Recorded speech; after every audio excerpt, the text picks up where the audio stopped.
a copy of the area council.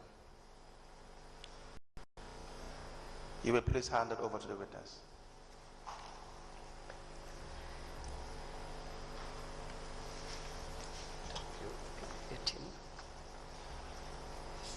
Yes, so please turn to page 18, where you have the record keeping of the procurement activities. Yes. So what is the state of the record keeping of the procurement activities in Kerawan Area Council for the years under review?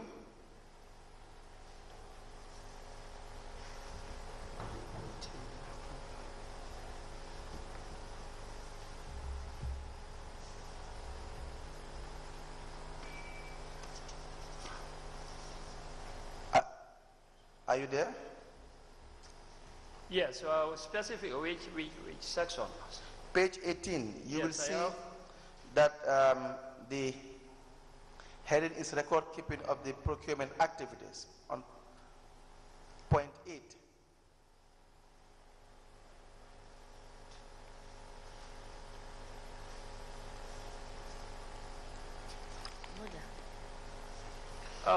What I have here is a table at the last line of the page. But then you have page. Can you confirm which year you have? It should be. Oh, sorry. This is 2019. 19. No, we were done with 2019. It should be 2020 and 2021. Can you please confirm?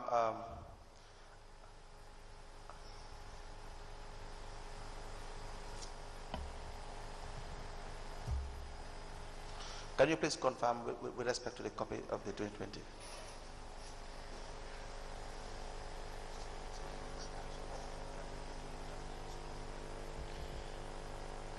Yes. Can you help the witness to see whether there's a draft on the table for 2020, 2021, Kerawan Area Council?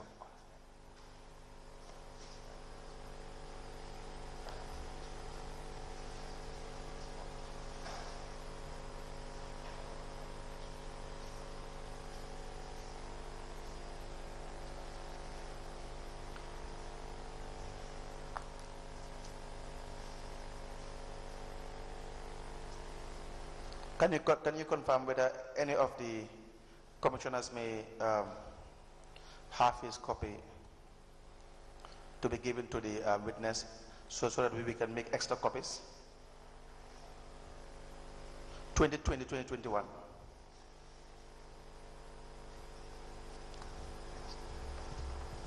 Honorable Chairperson, do you have an extra copy?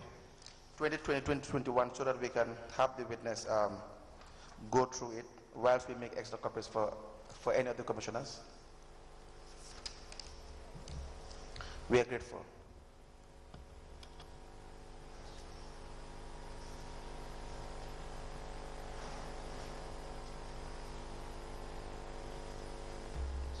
This is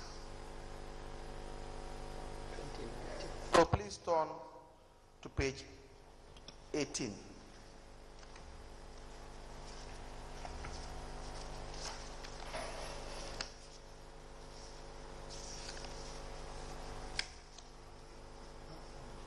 Are you there? Yes. Good. Now, on page 18, you will see that it is about record keeping of the procurement activities for Kerawan Area Council. Is that accurate? Yes, yes. Good. Now, I asked the question as to what was the state of affairs in relation to records keeping for Kerawan Area Council for the years under review, 2020 and 2021. The findings are as follows. The specialized procurement unit should ensure that all procurement activities are filed either in procurement methods or monthly transactions as dictated in the Gambia Public Procurement Authority Act 2014, yes. Section 35. So did they comply with that? No, there are some non-compliant issues which are as follows. The PO does not maintain a comprehensive and individual file for each procurement activity in contravention of Act Section 35(2), some procurement files reviewed were found to be incomplete and did not have copies of the evaluation report, the goods received notes, acceptance receipts, and delivery notes. Notwithstanding, the files are marked with the relevant procurement references and sequential codification. So accessing records is a problem? Yes. And you have the issue again in relation to incomplete record system. Correct. Now, on page 19, you have the issue of registration of suppliers, the continuous problem with respect to Caravan Area Council dealing with or giving awarding contracts to suppliers that do not register with the GBPA on page 19. Correct. Do you see that? Yes. Now, it is the non-compliance findings are that they do not carry out pre-qualification procedures to determine as to who is qualified to be awarded certain contracts based on the registration, based on the regulation and the laws, the act. Correct. So the list now, for those who do not register with GBPA and where awarded contracts are, the first on the list will be Abdullah Jallo, spare parts. He was awarded a contract with respect to the supply of spare parts at a value of $9,000. Is that accurate? Correct. And then you have Modu Drame in the year 2020 for maintenance, 7,500. Musa Jammeh, Q Power, 2,500. Modu Mbai, maintenance of Caravan Area Council tractor, $8,000. Burama Fatajo, maintenance, $9,000. All in the year 2020. And you have for 2021, Mbailu, spare parts, 4,500. Sabak, Sanjul building materials, 16,575. Fili Suso, Me, maintenance, 9,000. Abdurrahman Marong, bicycle, 1,800. And Modu Seka parts, 7,000. All in the year 2021.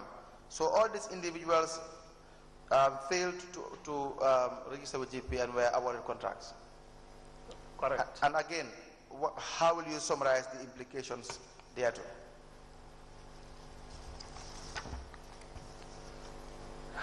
The implications are there could be biasness in the identification of prospective suppliers. Some eligible suppliers may always be excluded in the procurement process, which compromises the objective of the Act. Non-registration with the authority is interpreted as a probable failure to pay taxes, since GRA tax clearance is a prerequisite for GPPA registration. It is a potential loss of revenue to government, in particular the authority. Now, management responded. They said, it is well noted and we will conduct the exercise of sensitizing the suppliers to register before any procurement is given to them from council. We also need your management help when it comes to sensitization. So again, this reply is what we have seen being featured since 2019. Yes. So there is no effort to really only award contracts to suppliers who are registered with GPA. The next point is on specifications. What are the non-compliance findings with respect to specifications? During our review of the procurement proceedings, we observed that some transactions have technical specifications that were in accordance with the Gambia Public Procurement Act, Section 25(1), 2, 3, and 4. However, technical specifications were not generated in most of the requests for quotation and single source procurement. And what are the implications? One, value for money may not be attained, quality could also be compromised, and our decisions is likely to be discretionary instead of responsiveness. Okay, again, it is a repetition of 2019. Now, SMEs, small medium enterprises. What does the law say about small medium enterprises? The law provides that SMEs be considered in terms of giving them preferences during awards. That there should be a policy in place to make sure that they promote SMEs. Exactly. Do they have that in Kerawan Area Council for the years under review?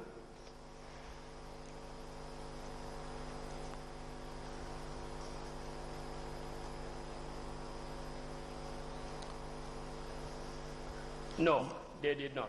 The findings reveal that the PO did not have any specific program in place as a way of supporting SMEs and has not applied preference and reservations in its procurement as provided for in GPPA Act.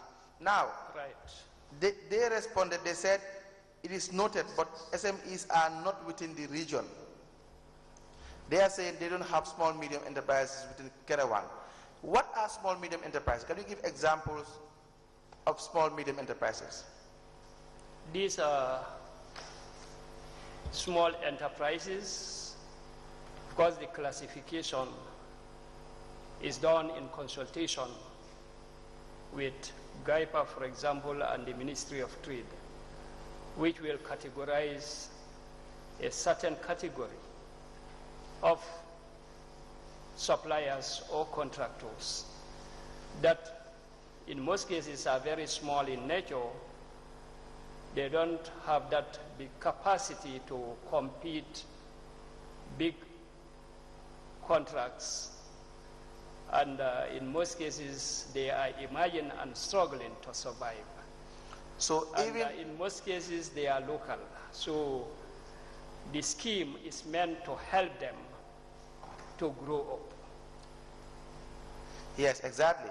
But then, of course, we know, like you were saying, GAIPA will probably do the classification as to who falls within small medium enterprise range or group.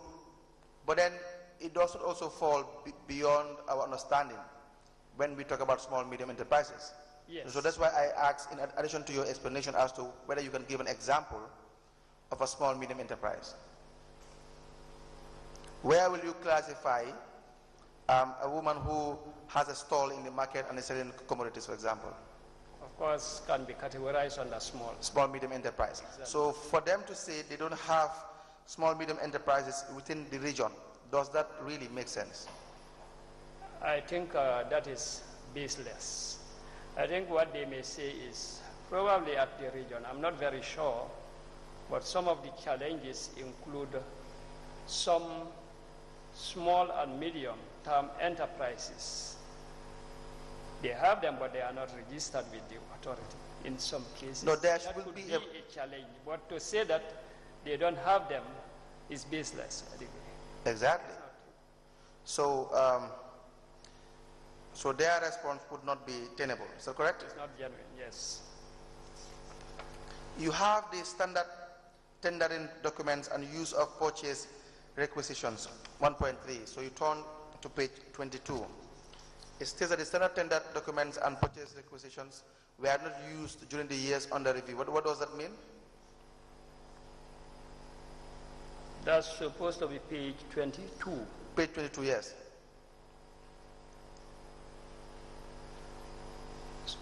Our findings include or reveal that the standard tender documents and purchase requisitions were not used during the year under review. Yes, I am now asking you to explain what standard tender documents are and purchase requisitions are? I know you've already explained this sometime, but please just let's have a recap. There are documents specifically for tender to ensure that this is done using standards, so that equal opportunity and information should or could be provided to all potential suppliers. So in the tendering, of course, in the table we've seen that they have not conducted, for example, open tender and so on, but then the tender document is the bidding document.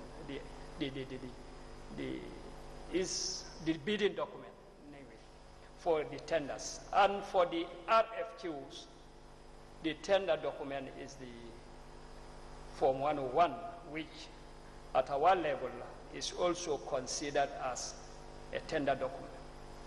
Do you advertise for RFQs? No. So we see in the subsequent finding that there are no advertisement for tender opportunities during the period under review. What does that suggest? If there are no tenders in the year under review, why do we have this finding there? Actually, I think it's a shortcoming from the authorities' side, because already we have seen that there have not been any tendering, open tender, restricted tender, international, and so on. So if there is not, of course, even restricted tender does not require advertisement. So I think it's an oversight on the authorities' side in this case. Now. Yes, Council. Yes. Mr. Sanya. Yes. Under the non-compliance column, there is no secure facility for the receipt of tenders or quotations as per GPPR 53.3. I believe that it is a wrong citation. Is that correct? 653. The regulation. It is the regulation is quoted, and section 53 of the regulation is quoted. Regulation 53. Did you see that? Yes, I'm trying to preparation of bidding document. The bidding documents. This one is talking about there is no secure facility for the receipt of tenders or quotations. Yes. 53. What does 53 say? The 53 is saying preparation of bidding documents. Yes, 53 is about preparation of bidding documents. So the citation is inconsistent. Okay. Thank you. Yes. Thank you, Council. Just to draw you back a bit, this is with regards to the procurement files or register.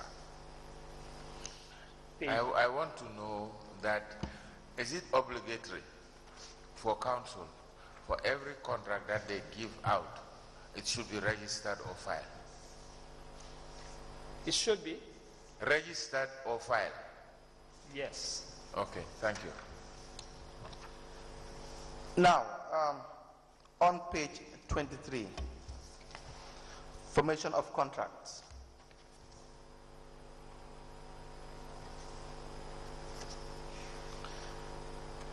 You said we observed that the Council has failed GPA form 102.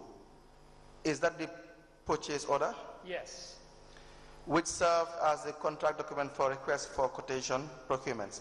But the supplier does not sign the document in 2021, while in 2020 there is no formation of contracts. So there are two issues here.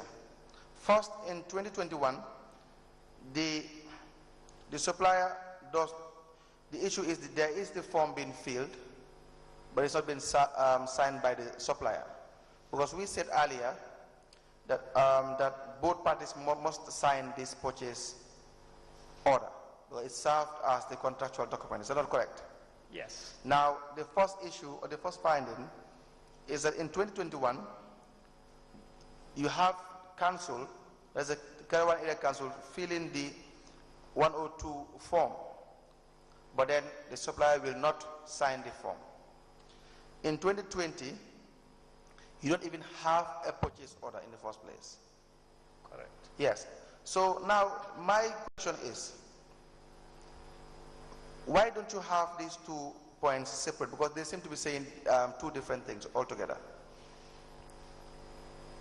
Why do you not have it separate, on separate points, to kind of illustrate or provide a better understanding as to what you're saying? Actually, Council, I think your suggestion is valid. Now, if you look at the report, you observe that both reviews, 2020 and 2021, are done together. Yes. At the same period, and the report is joint. But even with that, we are also learning lessons. There are so many challenges as to how to harmonize the information that is collected. So apart from even the separating the 2 points together, we have learned that putting the reports together is not helpful at all. So in our subsequent reviews, we will not even put points together. We will not even join reports, yes, much more to put points together. That's true. So now, in 2020, will this statement mean that throughout 2020, the area council, Caravan Area Council, did not raise any purchase order in relation to all their procurement transactions? Yes, yes. And in 2021, they do raise purchase orders in some instance, or let's say in all instances, for example, but then the suppliers will not sign them. Now, what are the instances when you may have a supplier failing to sign a purchase order from 102? Now, as you could note from the previous deliberations, yes, the purchase order is very important, that it is a legal document that binds the 2 parties in terms of the contract. So in the absence of the contractor or supplier signing the document, it means that the contract is not valid. Yes, but what may be the reason as to why a supplier will decide not to sign a purchase order? It could be caused by different things. One, probably he was not even provided with the document to sign. Yes. That is possible. That's possible, yes. But again, it's possible that if the contractor is not agreeing to some of the terms and conditions that are indicated in the document, he will, in terms of price, for example, if the prices are inflated, for example, and the supplier, but that is just an example. Yes. If the supplier is not agreeing to those things, obviously he may refuse to sign. But again, the implications are, if the supplier refuses to sign, why then accepting the payment in that case? That is if there's evidence that payment was in fact made. Exactly, yes. We don't even have that evidence, do we?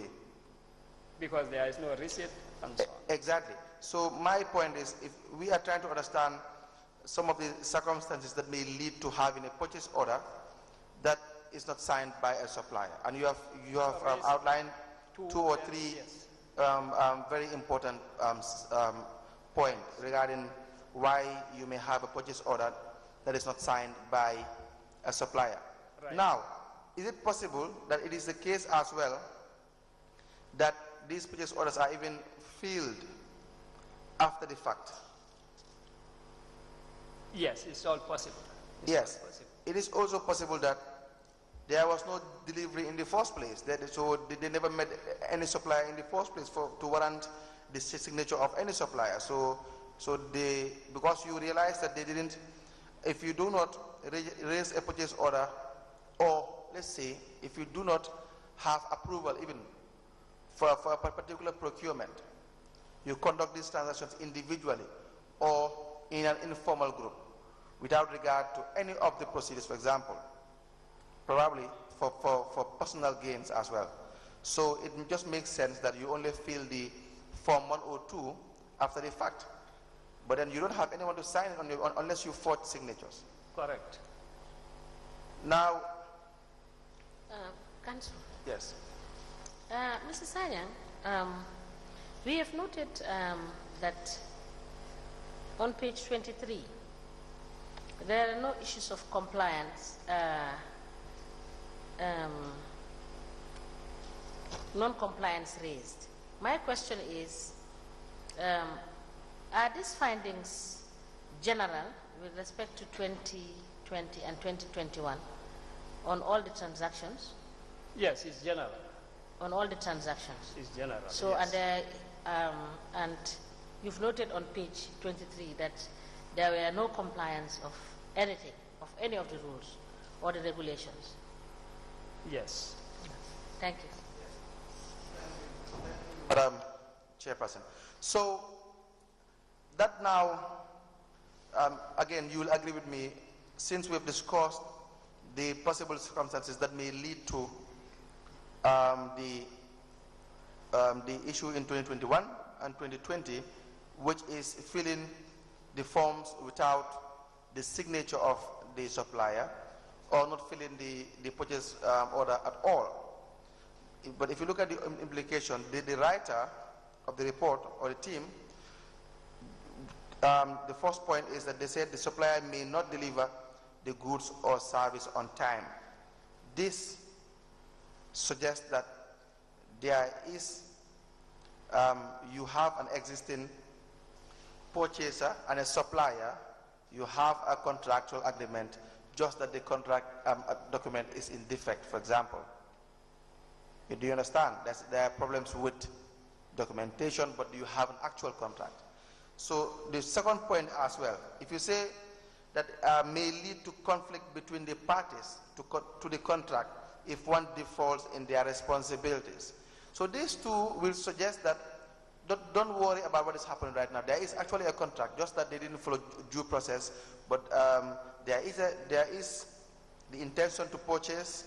That's why you have a purchase order, even though it's not been signed by the supplier, but then both, we have actual two parties in place that are doing business, just that they didn't follow the rules.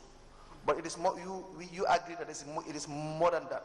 In fact, what I wanted to say is, although not written, yes, but if you read between the lines, yes, it seems as if the authors are saying that in addition to other problems, because other problems have been discussed several times. yes, of course they should have been mentioned.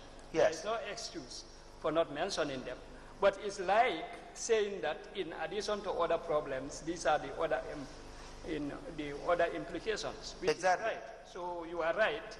There are a lot of other implications that are not Exactly. So, here. So in summary, my position is you have two possible situations. One, you may have the problem regarding not following due process. Yeah. That's one, wherein the intention is, even though you will purchase, but probably you have inflated prices here and there, back and forth. You may even have the other possible situation, which is, in fact, there is no business at all. You only raise these funds for your own pocket. Correct. But there is no, you didn't even purchase anything.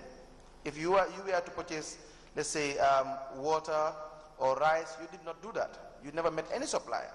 So these are the two possible scenarios that we can deduce from the flagrant violation of these requirements. Correct. Of the Act, right? Right. Now, they said in their response that the procurement organization, that is Caravan Area Council, will ensure local purchase order is signed by the suppliers. Again, we have seen these responses as if they don't really care at all. So every time we have these findings, they come up with the same reply. Is that not the case? Correct. Yes.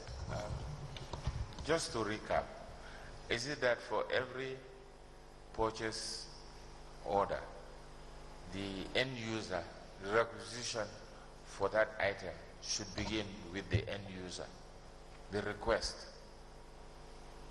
Am I right? Yes, you are. Okay, thank you.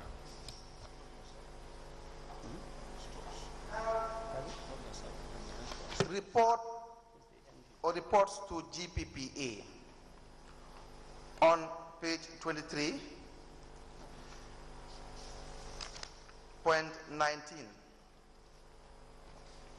Yes. So you can turn to the next page, 24, where you are saying that the council do send provide. Anyways, can you help me read that? The council do send reports or provide reports. Should be one of them. Okay, the council do send reports on monthly and annually to GPPA on the procurement transactions conducted on single source, a request for quotation, annual single source procurement, and procurement plan as dictated by Section 29 of the Act and Regulation 116 and 119 by using GPPA forms 006, 200, 201, and 103 respectively. But we have seen in the beginning, we have discussed that that is not the case. They failed to send, Karawan Electricity, in fact, did not send any monthly report since 2019. We have discussed that earlier. Yes, yes. Now, let's discuss this, this topic, inquiries and complaints mechanisms. Inquiries and complaints mechanisms. Now, what is an inquiry and complaint mechanism? Council, the GPPA Act provides for complaints. Yes. There is a system in place where there is a complaints review board set purposely to address issues. Yes. When suppliers feel that they are not being fairly treated, they can easily use that system to address any problem that they may encounter. So first, it starts with, let's say, bidding processes. Once you decide to award a contract to a supplier, you have to inform the supplier that they or the individual is awarded the contract by the procuring organization. Is that not correct? Correct. But the law is, not only must you inform the successful bidder, but you must also inform the unsuccessful bidder as well. Is that the position? Correct. Yes, so that it gives rise to the complaint mechanism. They may feel that they are disadvantaged for one reason or the other unfairly. So there should be a mechanism for that. Correct. And in the area councils, and all of them, and if my memory serves me right, none of them have this mechanism in place. How important is this mechanism? Now, the mechanism is very important. Can you remember we talked on several occasions about some of the principles of the procurement system, including free and fair competition, non-discrimination, and so on. These are all very good principles. So this mechanism is there to address in case there are issues relating to unfair treatment, discrimination, and so on and so forth. It's a platform where aggrieved suppliers or contractors can always bank on for their problems to be addressed. And in addition to what you have said about where it starts, it may even start before the award, yes, when suppliers are supposed to be informed and so on. Absolutely. Even before that, when bidding documents are prepared and suppliers feel that the specifications, for example, are designed to favor a particular supplier, they can always complain. Yes, so that when you have a supplier who feels that he or she is being disadvantaged, and they want to, let's say, by virtue of the fact that maybe as far as they are concerned, a staff of the procuring organization put them in a disadvantaged position by revealing information to another supplier, vital information to another supplier, for example. So now they want to complain that. Would that not be a typical example of why you have a very important mechanism like this? Correct. But then, if a PO does not have this mechanism, why do you think that they would not want to have a mechanism like this?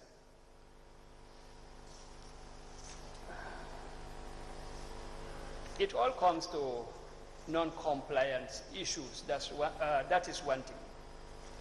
But in Council, I just want to also clarify that probably, again, yes, it comes back to our reviewers and the like. The system can only be in place, a system for review, when, of course, the need arises. The system is already created, and a complaints review board, for that matter, is established. So it's only when there is an issue that whoever is aggrieved or affected will follow due process to ensure that their problems are addressed. And in this case, in fact, the procedure is like if a supplier is aggrieved, the problem will originate from the supplier or the contractor to write to the procuring organization. Not the procuring organization creating a committee or whatsoever to take care of that. No. It's only when there is a complaint, and the procedure is like the complainant or the guy affected should write first to the procuring organization. This is the time when the PO, the procuring organization, will organize itself to ensure that, and is the call a responsibility. I am a bit confused. I am a bit confused. Are you discussing the mode of the complaint? I am discussing the mode of the complaint in relation to this. In relation to the PO not establishing. Yes. That is what I'm trying to clarify. Not establishing the mechanism. Exactly. So is it your argument that the supplier will first have to complain before the PO establishes a mechanism for that? Yes, if there is no complaint, why the need? Just like the asset disposal and so on. Okay, let me hear Mr. Jaite. Thank you, Council. Thank you, Madam Chair. I just want to refer you to, again, I'm not sure if this is relevant. I always refer to the 2022 Act. That's fine. That's all right. We will still understand the rationale behind Section 79. Yes. The Complaints Review Board and the right to consideration and review. 1. There is established by this Act a Complaints Review Board to review decisions made by procuring organizations at each stage of the procurement proceeding. So it is very important for procuring organizations to comply with, to ensure that document trail exists in case where this document does not exist, then there's no system. Yes, so that's how I understand the complaint. So the idea, like the Jete outlined, is you will have to have a mechanism in place. No matter how you structure it, you have to have a complaints body in place to review, in fact, like you said, for 2022, at every stage of the bidding process. So that would be the idea of this, Mr. Sayang. Do you understand? Okay. Yes, that will be the idea, so that you deal with these problems effectively. Now, but then this problem is not only for Kerewan Area Council. If you check your notes, you will see that I'm signed, having an inspection examination committee to inspect the standard of the goods supplied or the services being done or whatsoever is being procured. If you flout all those rules, then I will not, it only makes sense that you will not have a complaints mechanism, because then the complaints won't it? Correct. Yes. So,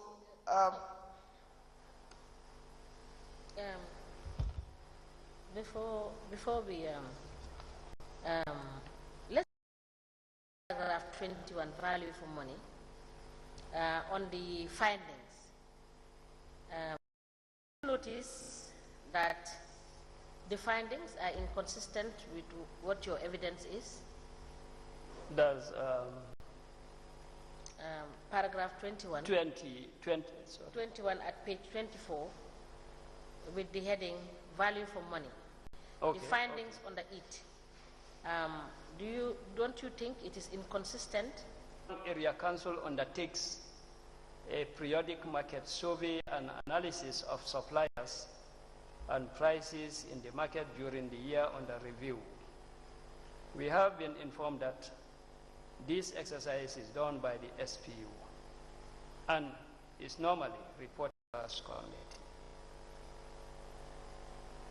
Kerewan Area Council procured standard goods, works or services from suppliers at a reasonable. Is it inconsistent and incorrect? The 2 points. Yes, the 2 findings. Incorrect. Saying that they have not conducted a market survey. And the second. Can you read that? Kerewan Area Council, sorry, undertakes. Yes. Yeah, sorry, undertakes a periodic market survey and analysis of suppliers. So what is your understanding of those findings? So here, it is saying, according to the report from GPPA, the authority, that the council conducted market surveys to establish market prices. That is the first point. And according to the second point, the council procures standard goods, works or services from suppliers at reasonable market, maybe prices. Yeah. Meaning that the market survey. And secondly, their purchases, the prices for the goods that they have purchased are reasonable and within the market price based on their surveys. Yes, Mr. Jete, you want to say something? Yes. My understanding of the findings that you are raising, Honorable Madam Chair, to me, these 2 points may be a fact, may be true, of course, but having gone through the report through council of all the inconsistencies and the problems we have seen, the findings are not a fair representation of the problems the report has highlighted. So in other words, just these 2 findings, they are council, and so it has not highlighted any going to the report. That's my conclusion. Paragraph 22, the contracts management. Also sections are wrong sections. Is that correct? That's under contract management, yes. Yes. Yes. Is it correct? No, they are wrong citations. Yes. Okay, thank you. Yes, Mr. Jete and Mr. Sanyang for the issue regarding value for money with respect to market. So from page 13, where you have findings on functions of the SPU, the Specialized Procurement Unit. If you go to the 3.2.3 non-compliance findings, you will see on the 3rd point where it states that there was no evidence that the SPU had conducted periodic market surveys to inform orders of adjudication by the contracts committee. So, and the last point, Council? And the last point, yes, the SPU does not prepare contract documents. That we have already dealt with, yes. Yes, so this is why I said this is in total conflict with what the actual findings are. Correct. Now, contracts management, 22. Please turn to page 25. We have already discussed that the contracts management, the inspections and acceptance committees are not established already, the first point. Yes. So there's no need to overstate that. The second point as well, supplier performance reviews are not carried out to inform future improvements of suppliers. They're not interested in these things. Evidence of contract management. And then the implication, the contracts may not be performed in accordance with all the terms and conditions. Relevant information regarding the contract could be missing. Weak contract administration is an invitation to corrupt practices. Measurement and control of performance could be hindered, thus giving room for more risk and deviation. I can guarantee you, the third point, that is the main reason why the procurement organizations continuously violates these regulations. It is not by accident, it is not by mistake, it is by design. Will you agree with that? Yes. Because you can't make the same mistake every year, year in, year out. In every procurement, you are reminded that you have to fill this. You still refuse to fill it because you want to enrich your pocket. It's as simple as that. And the more we say it, the more they know that, and the more we take serious decisions about those who conduct procurement on a daily basis in our public offices, the more we save the country time and money. Now, they even responded and said as provided by the Act. So they know the Act, you see, and regulation that the PO will enhance management and administer procurement contract. It is also noted that all key aspects of the contract performance will be part of the procurement records management. So even by their answer, they tell you that these are intentional acts that we did do on a daily basis. They know that there's an act that exists, there's a regulation that exists. Now, let's deal with the specific findings on chapter 4. Starts from page 25 and overlap to 6 and words as well.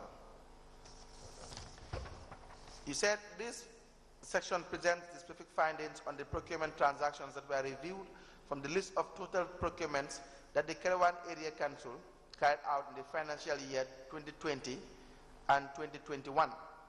The specific findings supplement and emphasizes the general findings given in the previous chapter. Now, the first is the procurement of 2 computer laptops at the value of $170,000. The contractor is EM Construction. The method is a single source. Do you get it? Yes. Now. Yes, Council, before you yes. proceed. Mr. Sanyang, would it be right that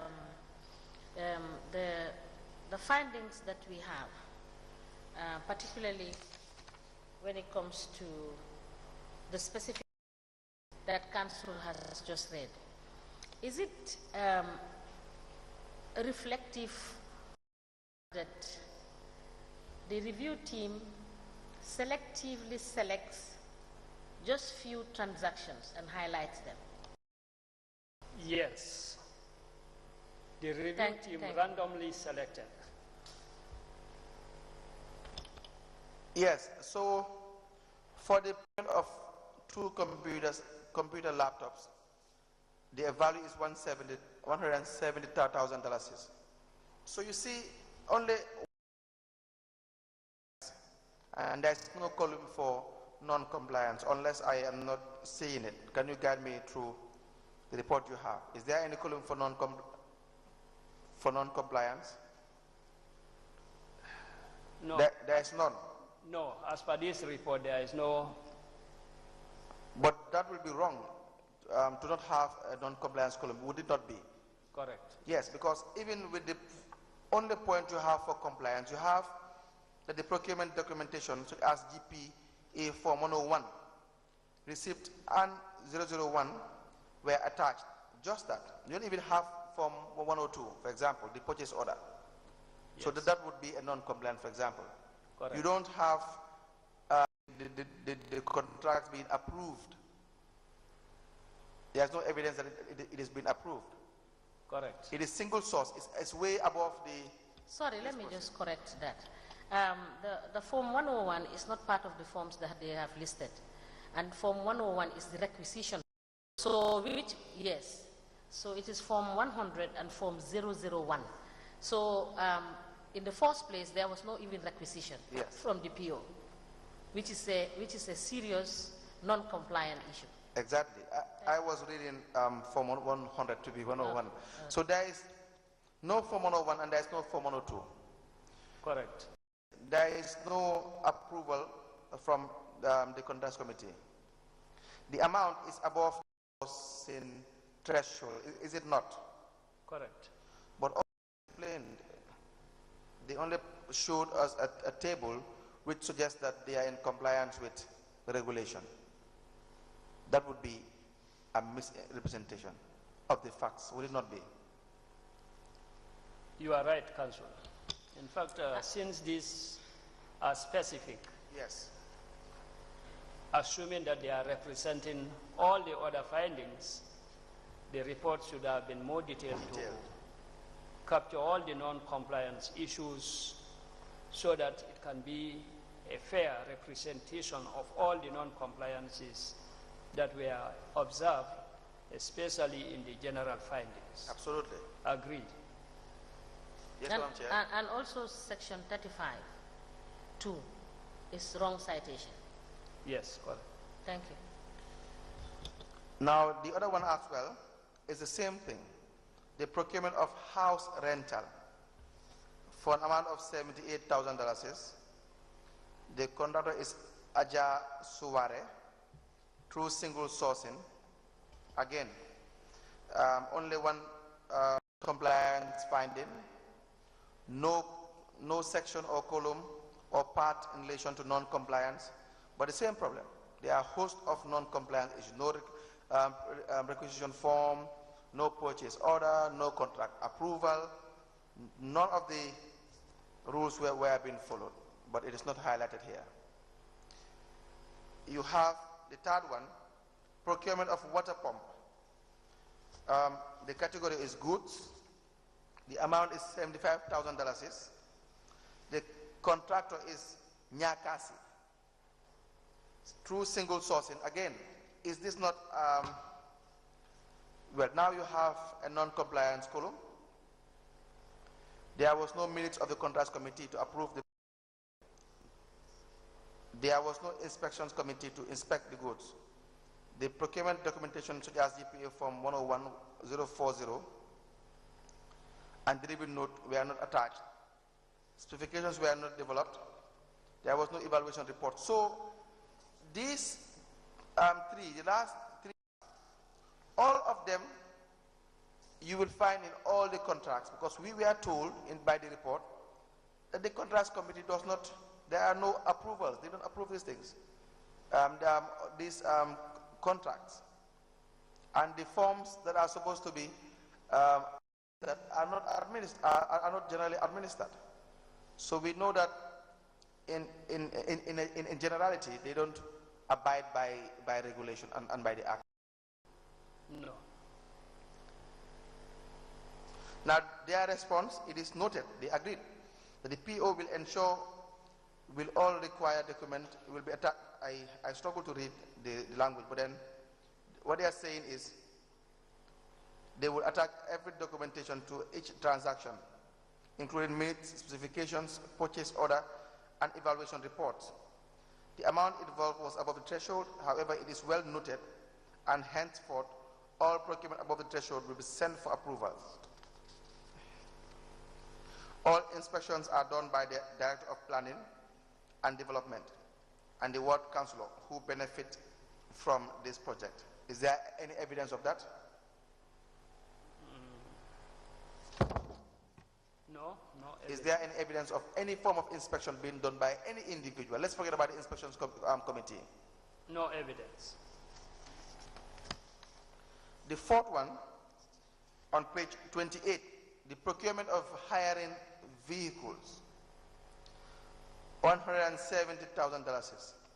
The contractor EM Construction, the method single source. Non-compliance purchase order was not raised. Again, the same findings. No minutes of the contracts committee for the procurement. Quotations were not opened in a register of form 004. Specifications were not developed. Procurement was above the threshold. There was no evaluation report. There was no delivery receipt. And you have now the same reply as well from the procuring organization. The fifth one is the procurement of building materials, $10,450 from Abdullah Jallo through single sourcing. Purchase order was not raised. There were no minutes. The quotations were not opened. Specifications were not developed. There was no inspections committee.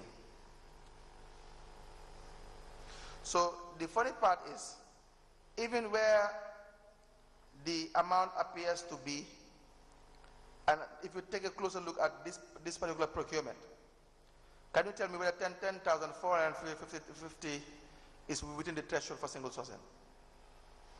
It is. Yes, it's within the threshold. Exactly. But just to tell you that even in their response, it's just photocopy, verbatim. They don't bother about, it appears as if, I'm sorry to say, that there is no respect for GPPA. The organizations do not really take you guys seriously. So there must be a special relationship either happening with either the team on the ground or individuals. But then look at the response. It is noted that the PO will ensure with all required documents the same thing, word for word. The second part though, because this is the problem with copy and paste, where they said that the amount involved was above the threshold. However, it is well noted. So it is the same response you will find, that they will just copy and paste with respect to whenever you find that the threshold is above the amount is above the threshold for single sourcing, for example. So they just copy and paste with respect to the responses. Do you think these organizations just are taking you guys seriously? Mr. Saya, in a fair comment, do you think they really have a headache when there's a compliance review for with respect to procurement in these institutions? Do you think they really have a headache as to the fact that GP is coming over and they are going to conduct a review? I am not being, I'm not trying to belittle you guys in any way, but I want to understand as to why you have all this carefree attitude from the procuring organizations at will over the years, not even once in a while, but consistently. Council, it's what is the answer? The answer is it's interesting that there are so many flaws and so many inconsistencies that we have observed during these commissions and deliberations. And Section 23 actually captures the conduct of officials of procuring organizations. If you go to the section, the way the staff of procuring organizations should behave and conduct themselves is completely contradictory to what we see in these reports. Absolutely. So that is why I wonder, or I worry as to whether those that are conducting procurement in these organizations on a daily basis even really worry for a minute whether GPO comes to conduct reviews or not. Because they know for the longest time nothing will happen. In Gambia we have that culture, nothing will happen. I can tell you, I can guarantee you, if it does not stop, we might as well just sell the country once and for all. Now, that seems to be the last point. Sorry, Council, let me just, Mr. Sanyang, it will be true that the provisions of the law that has been referred to on page 27, 28, and 29 are all inconsistent.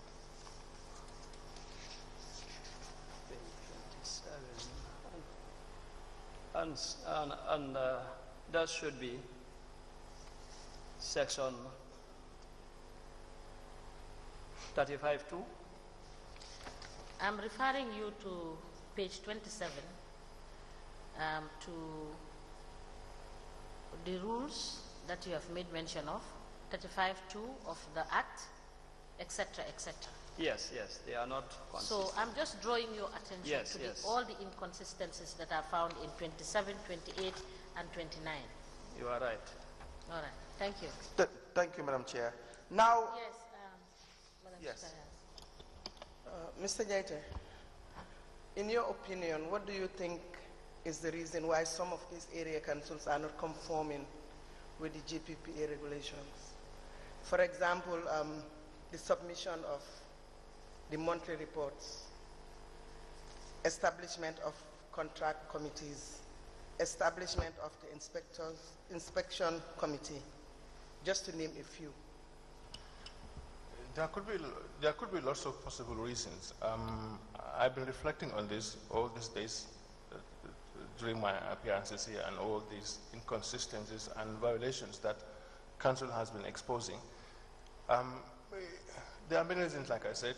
Perhaps the ones that are coming to my head right now, there may be incompetence on the part of the authority itself, as well as the procuring organization, which is the councils. There may be possible collusion, because I can see some of the reports are absolutely biased. I'm just being fair. I'm not trying to play any games here. But if the report findings highlights positively certain aspects of the councils, which is fair, which is fine with me, I don't have a problem. But then the report should be fair to highlight the positives and the negatives. But we have seen lots of negatives, and the report seems to be rather quite on those areas, or has not highlighted the gravity of the violations. So that for me is pretty serious, especially on the part of the authority. And there may be many reasons. I can just think I can think of all of them right now. But certainly I know that we have seen lots of inconsistencies and violations, and both at the level of the authority and at the level of the procuring organization, which are the councils. Let's take, for example, submission of the monthly reports. Why does it have to take ages to submit monthly report in this day of technology, when you can just sit in your office and type and send the report? And there's also a deadline. I think the deadline is on the 15th of the following month for this to be submitted. So if they are not submitted, and the authority is not also making efforts to make sure this is submitted, in terms of reminding them, or even writing back to them that, look, we have not seen such and such and such, then that's why I said the failure is both on the part of the authority as well as the procuring organization. It's unacceptable. Yeah, Mr. Jaite, before I hand you over to Council, do you think some of these challenges are captured in the 2022 Act? Yes. Many of these are beautifully captured in the 2022 Act, because this 2022 Act, there's something very special from the previous Acts, which is the e-procurement. E-procurement is the solution, because all these problems I have seen, corruption, violations, and all these things, is due to interaction. Whenever there's interaction between people, these things perhaps have a potential to occur. But in e-procurement, there will be no interaction. Everything is done online. The system handles everything. And all these things will be a thing of the past. And that is why the focus of the authority now is to reform. And the reforms begin with ensuring that we have a good e-procurement system in the country to handle all procurement processes. And we have secured funding from World Bank, I think 3-point-something million. And we have also hired a consultant. The consultant has done his preliminary work, and we are expecting the report in September. And this is something that we are committed to as part of our legacy, an e-procurement system in the country. It will eradicate, I'm sure, almost all these problems that we are witnessing. Yes, just to draw your attention to the fact that the government system has a procuring system which they use, which is the IFMIS system. Why do you think that it is a challenge to roll out the IFMIS system to the councils, since it is also another form of e-system that allows you to input every transaction into the system for it to validate and allow you to go to the next level until payment is made? Yes, IFMIS has been an issue. This came up in the Economic Council meeting, which the President chairs, and I'm a member of it. It seems that the Minister of Digital Economy, as well as the Accountant General, I think I have seen, and also many other people, I have seen opinions that why should we in fact implement an e-procurement when we have IFMIS and there's an e-procurement module in IFMIS? And we have done considerable work on this. The e-procurement module in the IFMIS is a purchase, is basically requisition and purchase. It's not an e-procurement. It's very, very basic, very, very, very basic. So it does not really substitute for an e-procurement. Now, if your question is why are we not rolling out the IFMIS system in the councils, I'm not sure if I had a good answer to that one. But certainly the e-procurement model in the IFMIS is not adequate at all. It's not an e-procurement. So did you do the necessary referencing to not to allow for duplicity of work? Because if your system is asking institutions to comply this way and government has a different set of rules, don't you think that will have bottlenecks in the execution of works and services? No, it will not have bottlenecks. Like I said, the IFMIS is not an e-procurement.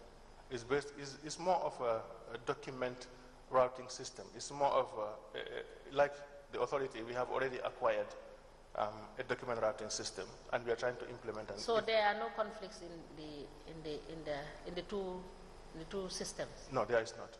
There is no conflict. Okay. Thank you. Mr. Jammeh has a question. Thank you, Madam Chair, for giving me the opportunity. I'm trying to follow the flow chart. First, the requisition must come from the user, the end user. Two, I guess that's where you fill the Form 100. And two, after that has been done, you fill in the Form 102, which is you have agreed that the end user needs X, Y, and Z, and therefore they have come in with Form 102 to state their specifications. Okay. And once they have done that, the authority looks at all of this, that you have Form 100, then Form 102, or Form 101, and then Form 102. Now, the next thing is for them to give the 102 form to the supplier to sign. And I want to understand, when does the supplier sign? Is it when they are supplying or before they supply? And the evaluation committee or receipt committee or whatever would sign to complete that Form 102? Or is this a separate form, or is there a separate form where after the supply has been done and it's evaluated to be correct, then the two of them would sign again? I just want to know because it seems to me there is a gap somewhere which I don't understand.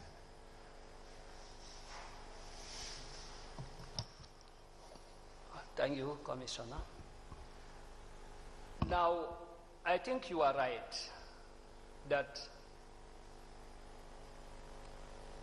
it must start from the end user.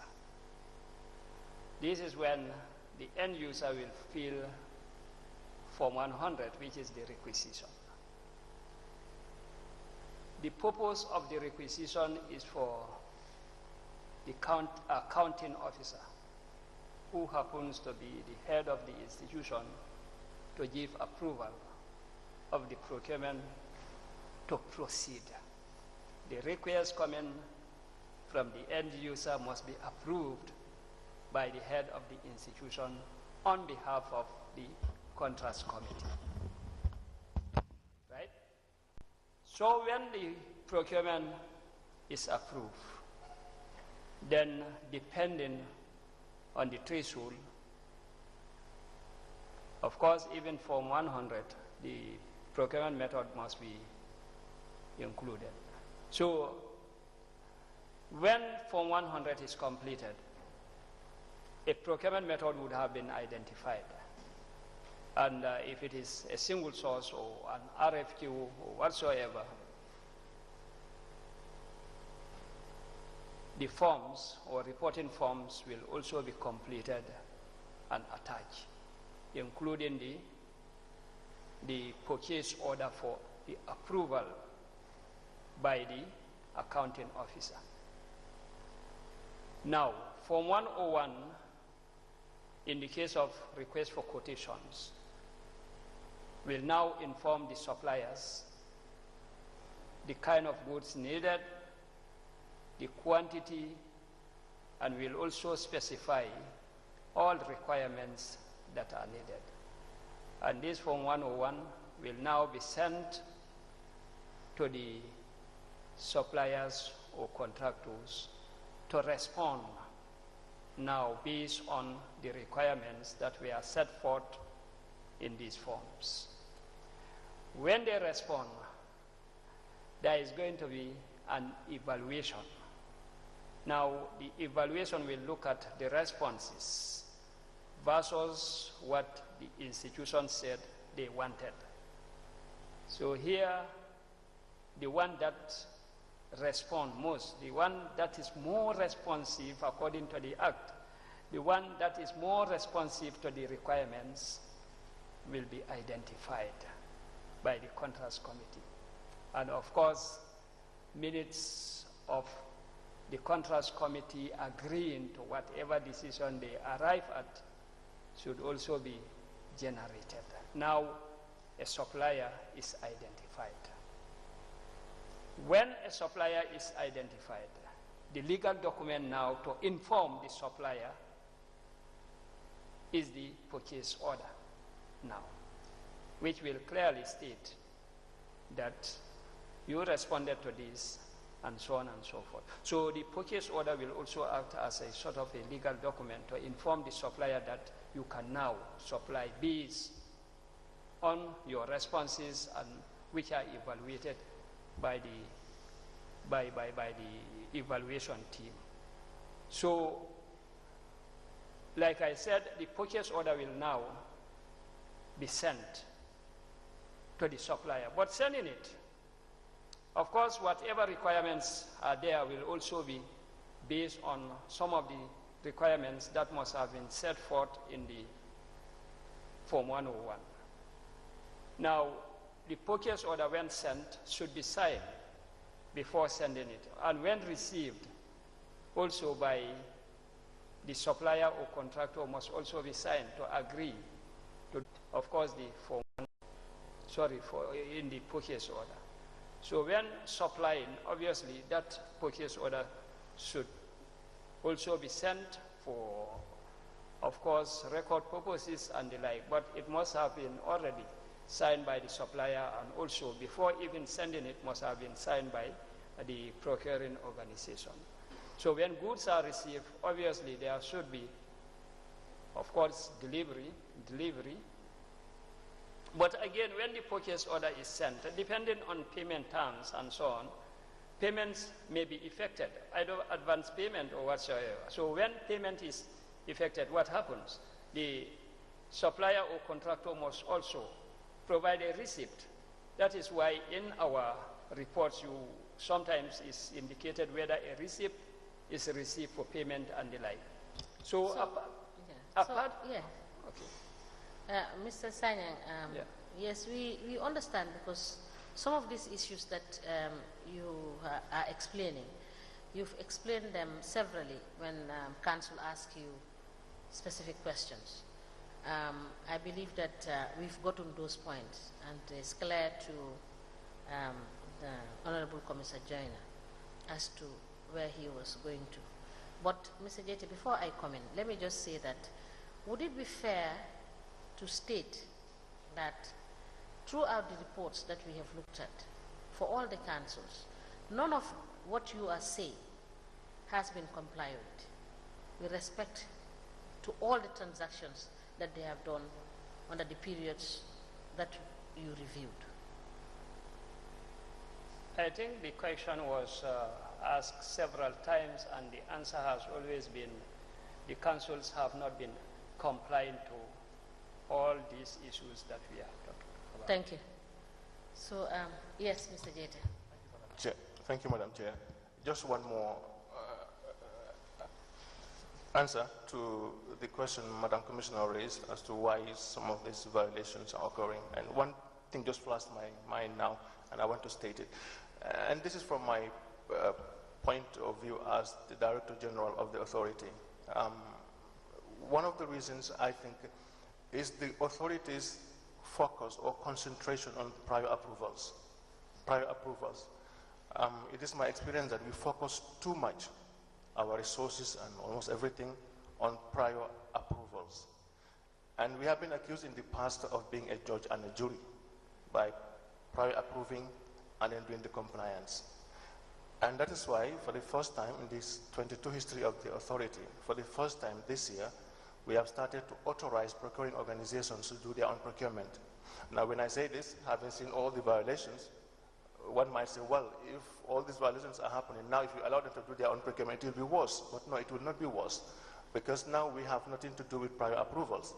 Prior approvals, perhaps for me, I've seen this as a source of too much focus on the prior approvals than the compliance review, but also it's also a conflict of interest somehow on the part of the authority, because we have this relationship with the procuring organizations, and we prior approve and then we go back to audit. So this will be separated. So we will focus now only on compliance reviews and no longer on prior approvals. Is that contained in the legislation? It is in the Act. In the reviewed Act? Yeah, it's a law. 2022? Yes. Thank you. So we have done the first batch and we are embarking on the second batch, and it will continue until all the procuring organizations are authorized to conduct their own procurement without coming to the authority. Thank you. Yes. Any question? Yes. I was going to ask the need for the SPU and who appoints or who appoints the officer in the SPU. Is it the council or is it the local governance authority that sends personnel to man the SPU? Because I want to believe you, in your organization, you have an institute where you teach people how to do procurement.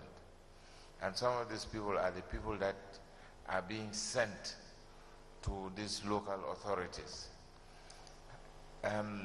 Is this telling on the knowledge being shared to these people from the institute? Because there's too many violations. And what's the purpose of those people in the SPU? I know some of them don't have SPUs. But those that have SPUs, does it tantamount to the capacity building that they went to your institute to enhance themselves, that they would enhance themselves, but they would go and do something different? As they would say, you will drag a horse to the pond, but you will not force the horse to drink. Thank you, Commissioner, once again. Now, the first point that I want to make is, yes, we have an act and we have a regulation, and it provides that all dealing with public funds should do so in tandem with what the law provides for. However, the authority have no mandate to dictate a procuring organization as to who should employ and who to employ. What we have in the Act, as you could see, is the qualification of who should be appointed as a procurement officer or as a member of the SPU. That should be somebody who has knowledge in public procurement and so on and so forth. Who to appoint, how to appoint, whether should be by the councils or by the local government, is not our mandate to dictate that.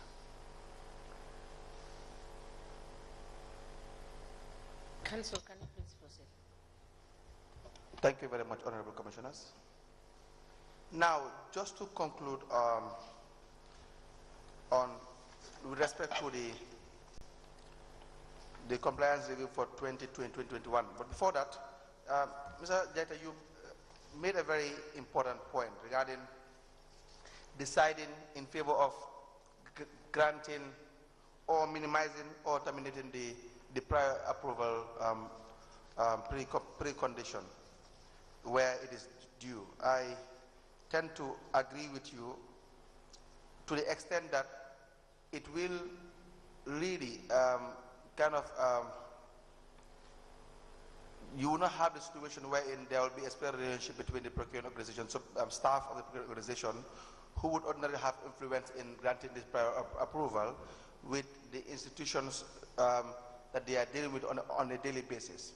That is really true, because then the corrupt practices that may happen there, because ideally some people will just come, they may offer you money, bribes here and there may be a special relationship just to get things done without following due process. And you will see, in fact, in some of the files and so on and so forth, that will be the case, wherein there will not be compliance with certain regulation or requirements, but still approval is granted. That is one thing. But then, don't you think that will only be effective if you now start to hold?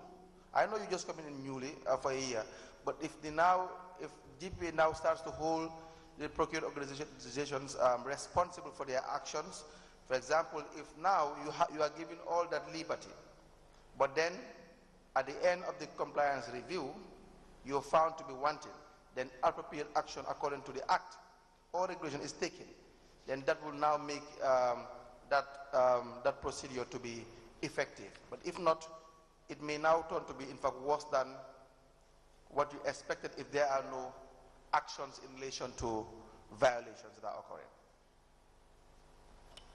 I agree with you. Yes, I agree. And something? Go ahead. I agree with you. All right. Yes, I agree with you. Now, we were discussing the 2020-2021. The last point would be, in a fair assessment, Director and your Honored Director Asuta Sayang, in a fair assessment, upon discussing the 2020-2021 for Kerawan Area Council, what will you say is the state of the procuring organization? Were they in compliance with regulations, or were they not in compliance with regulations? Our conclusion would be non-compliant. Non-compliance. Based on all the non-compliant issues that are raised. So for the team, and this time around I will read the members of the team. For the team to score them 60% for 2021, and please correct me if I am wrong, and 61% or 62% for 2020 would really be highly inaccurate. Is that not the case? Correct. Is that not the case? Yes. Exactly. So 62 for 2022, and then in fact add they are mainly compliant. So that will be really highly inaccurate. Is that the case, sir? Correct. DG? that the case? It is the case. Yes. So the team that conducted this review is OR, Pa Modu An, Compliance Assistant GPA, Babukar Seka, Compliance Assistant GPA, and Barabos Per Mendy, Compliance Assistant GPA.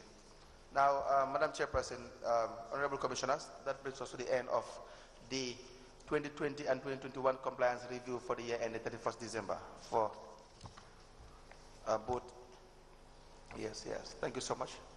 Are there questions? Are there any questions from the commissioners? We don't have any questions. We can proceed. Thank you. We have requested that you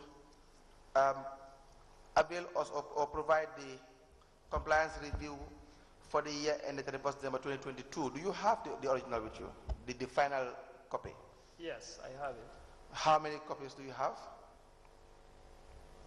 I have about 3 copies. Can we have 2 of the copies? You may retain 1 for the purpose of our deliberation. 3 copies excluding my own copy. So I have. Okay, then we can admit all 3.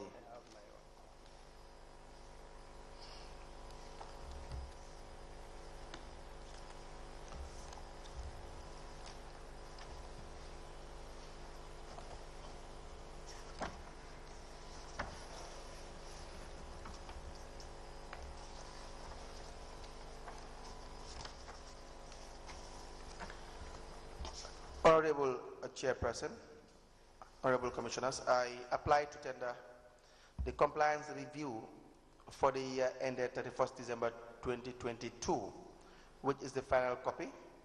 It is dated 15th day of March 2023 in evidence as an exhibit. There are 3 copies. We apply to tender all of them as one, and for it to be substituted with the draft compliance review for 2022 for Kerawan Area Council. Council, before we proceed, if you could recollect, Tuesday 11th of July 2023, we admitted the Kerawan Area Council compliance report 2020-2021, 2022, and 2019. And we were told by Tambura, I believe, I stand to be corrected, that the 2022 was a draft, but they were working on sending the draft to the concerned council for them to respond. Yes, and then revert back to them. So we are replacing that draft with this, and the reference and the exhibit number still stands. Yes, absolutely. Yes. Yes, Madam Chair is really accurate on that.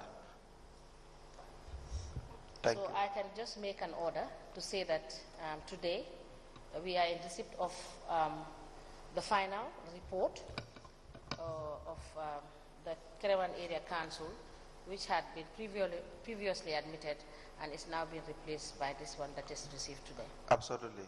As the chairperson places.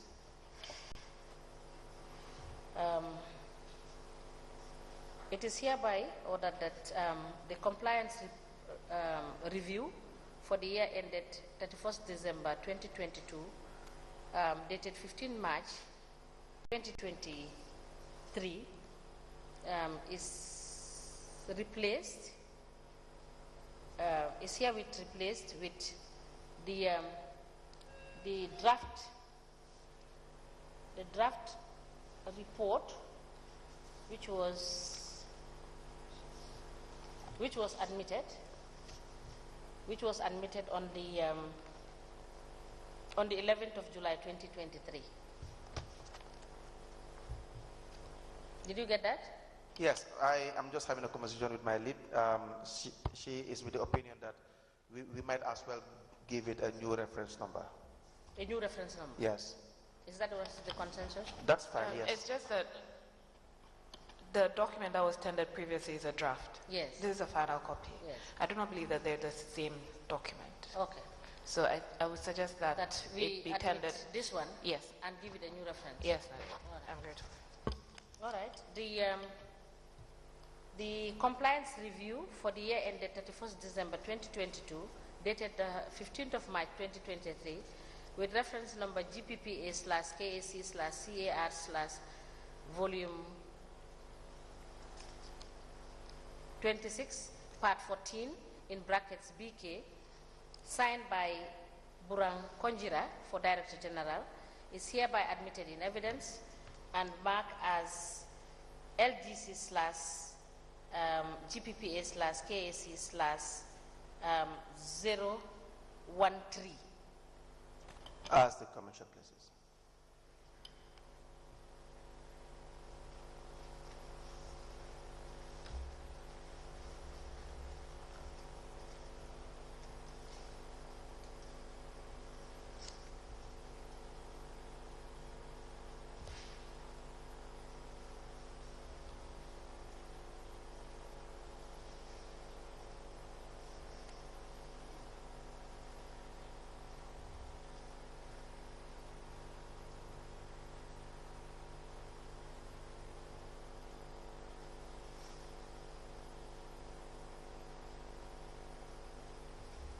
Yes, Council, you can proceed.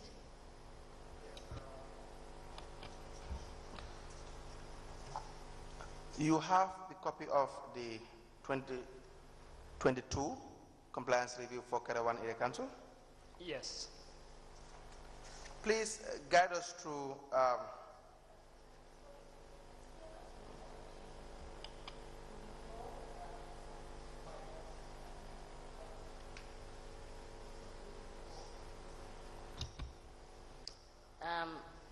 sorry, I did not put my microphone on. What I'm saying is that, can you make an application to withdraw? Because what I have in my records is that on the 11th, we admitted the Kerawan Area Council report of 2020, 2021, 2022, and 2019. Apparently, the 2022 was a draft and was not a final copy. In order to tidy up the evidence. Because it's already an exhibit, Yeah. I would suggest that we leave it as an exhibit. You might not rely on it because it's a draft, but it's already part of the Commission's records. So you just don't need to deal with it, that's all. Okay.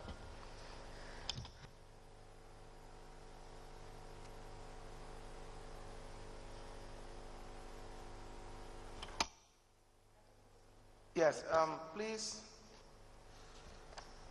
guide us through those in the entry meeting and exit meeting, which is on page 5 of the 2022 report for Kerawan Area Council. Okay. Those at the entry meeting include Malamin I.L. Bojang, Chairman of Kerawan Area Council. If you lower your microphone a bit, it may be a bit louder for Thank everyone you. to hear. Yes. Malamin I.L. Bojang, Chairman of Kerawan Area Council.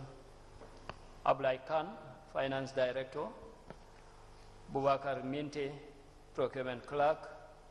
Ablai Keta, Director of Planning. Maudo S. Balde, Finance Manager. Alasana Keta, Director of Planning. Bunja Jallo, Account Assistant. Namang Kamara, Revenue Collector. Lamin Mane, Planning Technicians. And then you have the members of GPPA Review Team. And they are? Burang Konjira, Reviewer. Lamin F.S. Samu, Reviewer. Mohammed Sawane, Reviewer. And Awasuso, Reviewer. Right, and the documents that were reviewed, you will see that it appears again to be a copy and paste because you have the approved budget 2018.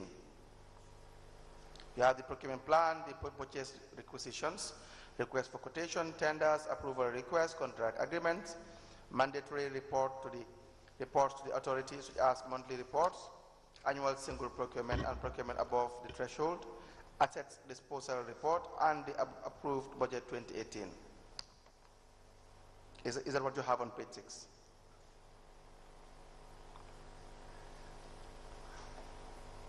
Do you have it on page 6? Now, key documents review. The last point is approved budget 2022. 2022.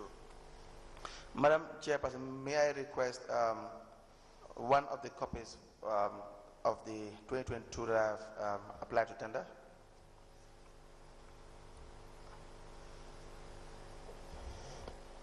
Yes, so how about the staff directly involved in the review process? 2 staff are directly involved as per our findings. These include 1, Abubakar Minte, who is the procurement clerk, and Ablai Khan, who is the director of finance. Right now, the total procurement proceedings and their values on page 7. Yes, you have open international nil, open national tender nil, 2-stage tendering nil, request for proposals nil, restricted tendering nil, single sourcing 650 transactions representing 98% of the total transactions, amounting to $844,075. Dollars. Single source, sorry, yes. That's single source. Request for quotation, 12 transactions, and that is 2% of the total, amounting to 8,926,000. 8,926,470.26, which is 91% of the total value. And the total is 662 transactions conducted, which is 100% of the total, and this amounts to $9,770,545.26. Now, there were 622 transactions? Yes, 662. All of which were single sourcing, 650, and request for quotation, 12. Correct. And the value of the transaction is about $10 million. Is that accurate? Yes. About, yes. Yes. About. So, again, the review process covered all the 662 transactions. That is to say, they reviewed all these transactions. Correct.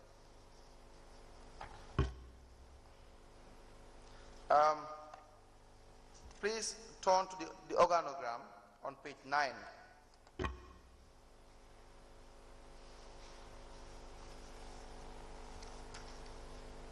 On page 9, do you see it? Yes. Now, where do you find the procurement officer in the organizational structure of Kerewan Area Council for 2022? Under the Director of Finance. Under the Director of Finance? Yes. Now, what were the specific findings with respect to the structure?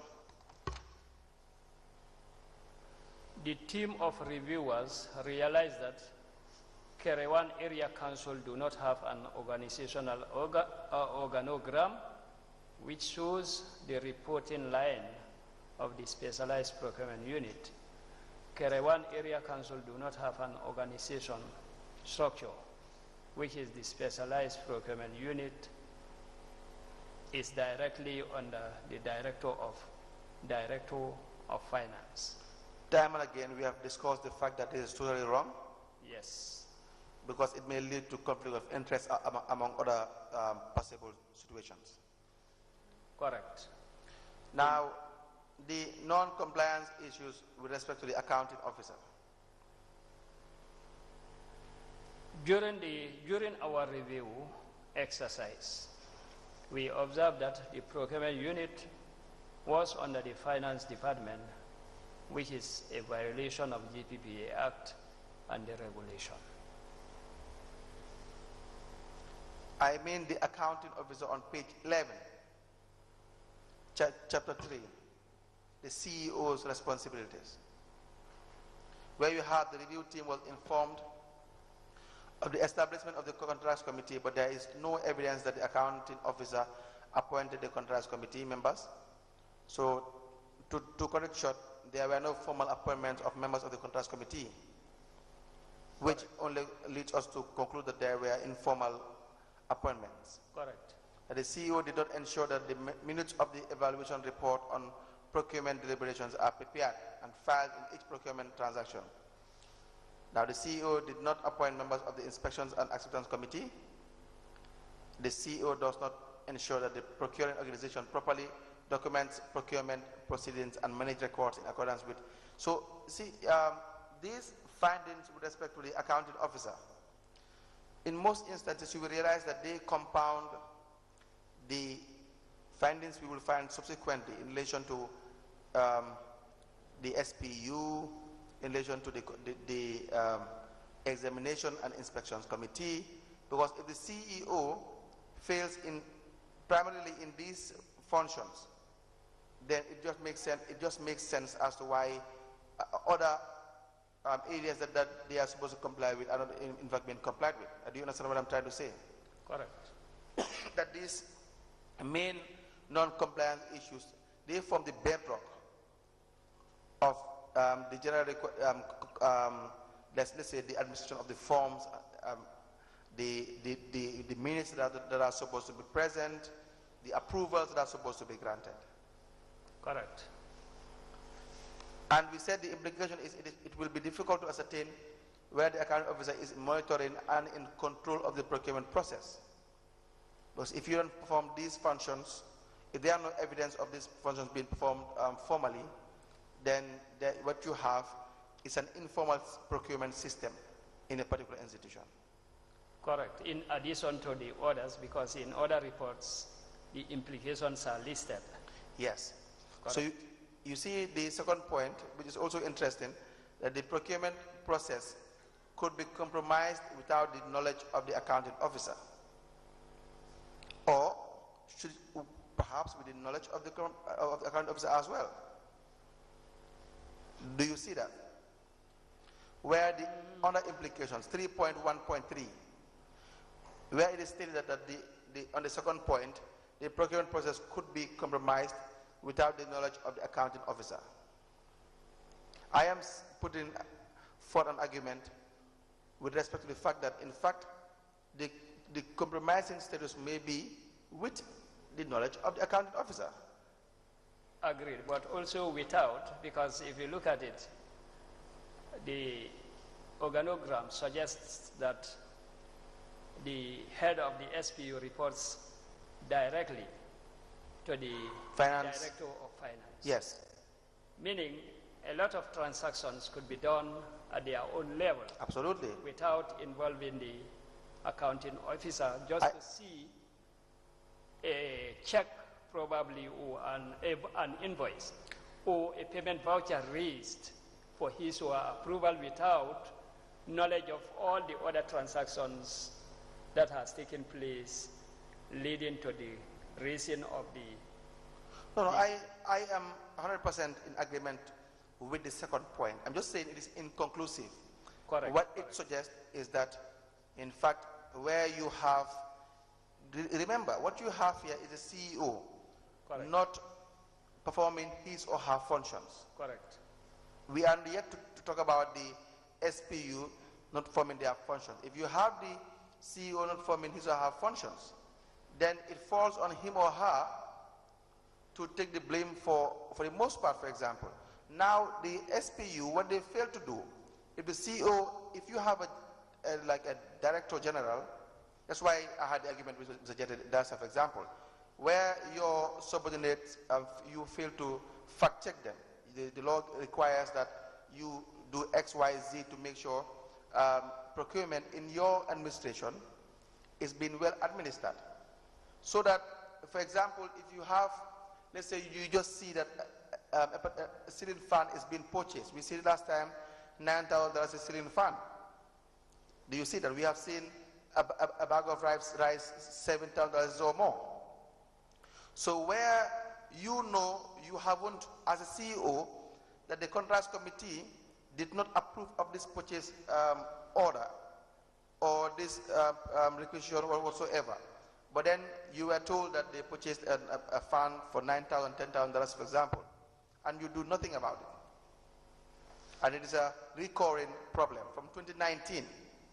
So, number one, yes, it is possible that you have just been a dormant CEO, just been sitting down there for whatever reason, whatever satisfaction you are getting, you just feel that, well, they can just do God bless as usual. Or you are part of the problem, directly part of the problem, in cahoot with the SPU for financial gains. Is that not a possibility?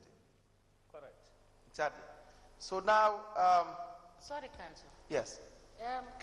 Can you please explain what is the implication of having the finance manager in between the procurement officer and the director of finance? Actually, when it comes to procurement, if you look at the... No, I'm just asking the implication. What do you think is the implication? Because we know what the Act is providing and where what is supposed to be situated. But now, based on this organogram that we have, that is the area council, the Caravan Area Council organogram, we have seen that the procurement officer is directly answerable to the finance manager before getting to the director of finance. Are there any issues? Can there be any issues? The issues could include delays in procurement, one thing. But then, since they also all fall under the same director, there will be no checks and balances in terms of arriving at procurement-related decisions.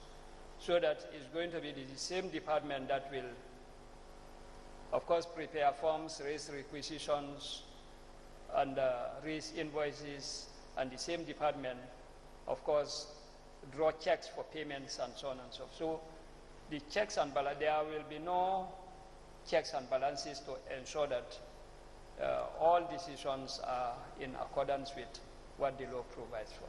So is it possible that the director of finance, in this circumstance, based on this organogram, can refuse to take liability when it comes to answering to certain questions because the procurement officer might have been working directly with the finance manager? Is it possible? I don't think so, because whatever the case may be, even if the procurement officer is directly communicating with the manager, but at the end of the day, manager also is expected to report to the finance director as per the organogram reporting lines. Yes, Mr. Jaita, you want to say something? Yes, I want to add to that. The director of finance, even though that's an intermediary between him and the procurement officer, and even though that is not the correct reporting line, cannot absolve his responsibility by doing that. Like I said yesterday, authority goes with responsibility. And even the CEO cannot. And I take example for myself. Of all that has been revealed here about authority, I cannot absolve myself. I'm the head of the authority. I'm the head of the authority, the CEO, the Director General, and ultimately I'm responsible for everything that happens, whether I know it or not, whether I delegate it or not. That is the way the civil service works. Thank you. We are grateful for that answer. Now, any questions from the commissioners? No. You can proceed.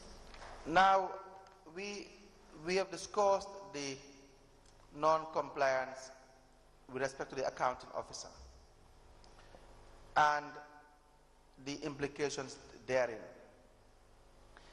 Again, that is why I indicated to you, Mr. Sanyang, that you will see that for the general findings, it is almost verbatim. It is almost word for word. It is a repetitive findings.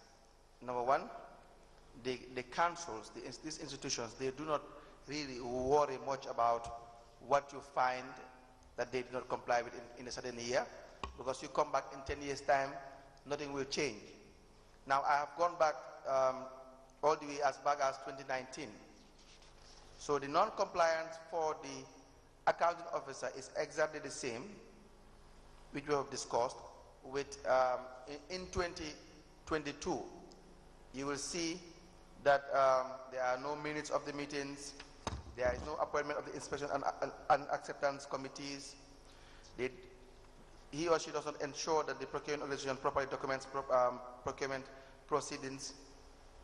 And so when it comes to the undertaking or to the response of the management, which implies that they acknowledge their responsibility and their failures, and therefore this thing will be done in accordance with the act or the regulation. They said in 2019, for the appointment of the contracts committee, the chief executive officer, being the chairman of committee, will write to that effect for the appointment of the committee.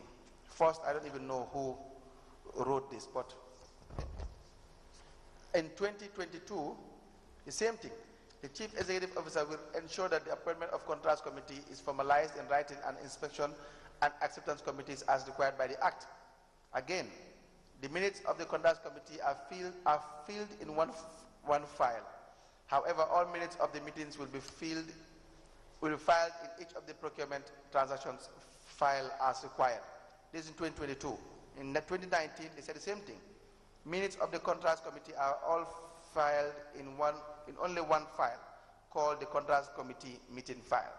However, it is noted that all the minutes of the meetings will be filled in each of the procurement transactions file as required. In 2019, the same finding. Do you see that? And the same response. You have 2020, 2021, 2 years have gone by, you are in your now third year. The same problem, the same finding, and the same response.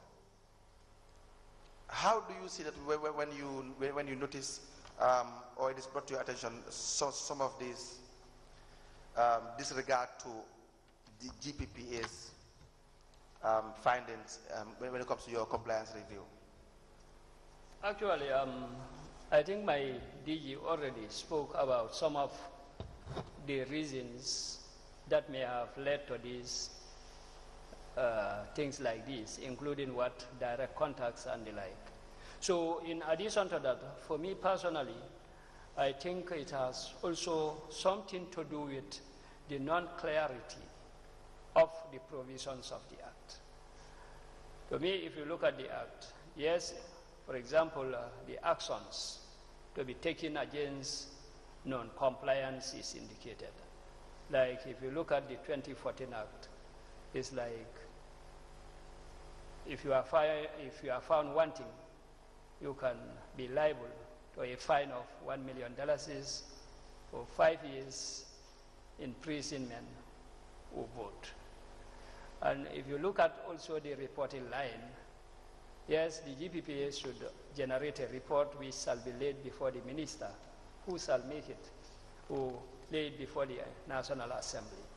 But all along, we've been reporting to the National Assembly. But then I think we have legal minds here who can help, but then to me, it is not clear who, for example, in the case of non-compliance, what do we do? Who is to impose sanctions, even though they are indicated? I think Mr. Tambura even mentioned here something like we are toothless bulldogs, something like that. We only bow, but we cannot bite. That is why if you look at the provisions in the 2022 Acts now, actions are clear for non-compliance. At a point, we at the authority feel that we can report to the National Assembly, and based on their recommendations and so on, actions will be taken. Yes, I agree with you. Repeatedly, things are happening. And in fact, if you look at even the compliance levels of most institutions, drops, the level of compliance goes down. Why? Because when cases are discovered and the like, nothing comes out of it. But again, I am saying that most of these things are observed and that they are taken care of by the 2022 acts, in addition to other issues like introduction of e-procurement and the like. We feel that whoever is found wanting will be dealt with. At a point, I think I even mentioned here that we also, in case we find some irregularities, we can refer the case to the Auditor General to conduct an in-depth audit exercise to establish issues. So to me, putting all these things together, it seems as if it is not very clear as to who to take actions, how to go about it, and so on and so forth. And we believe that this is what may have led to some of these things, that the non-compliance issues and the continuation, they keep on repeating. Yes, so before I... Can you refer us to the legislation that gives you the authority to take action? There is a provision in the regulation that says fine of 9 years. I cannot remember the section, but I think it's already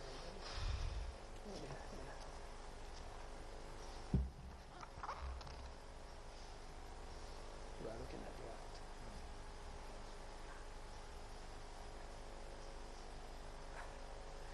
Are you referring to the 2014 Act or the 2022 Act? Yes, the 2022 Act. 2022 Act.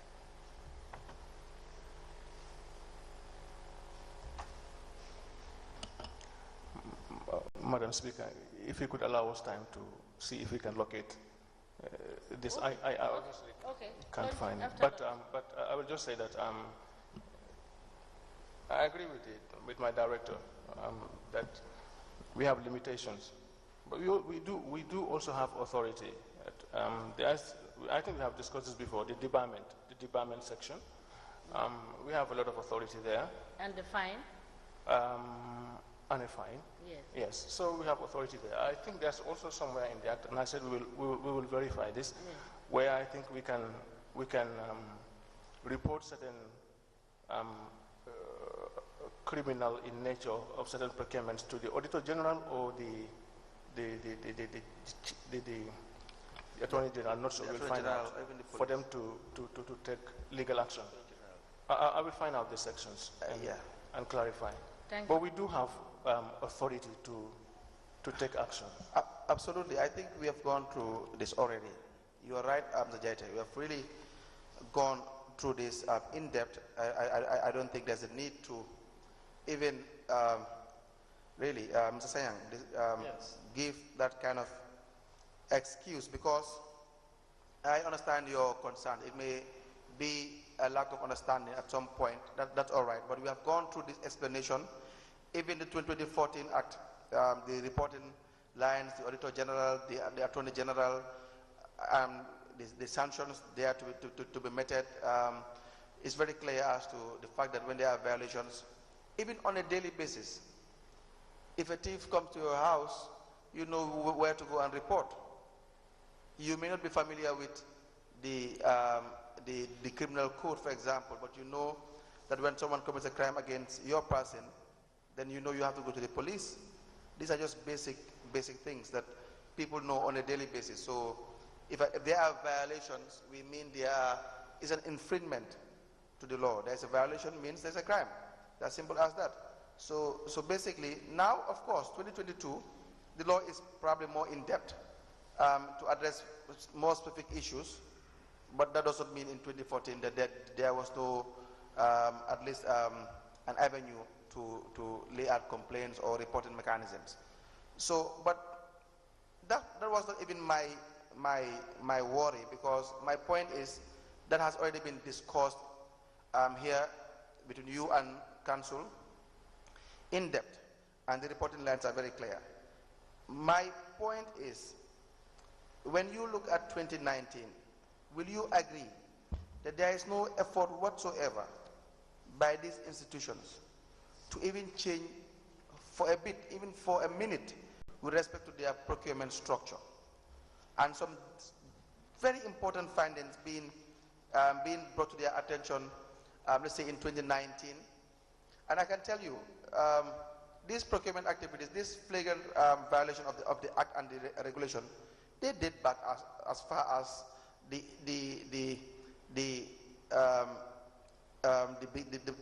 beginning of procurement in this country.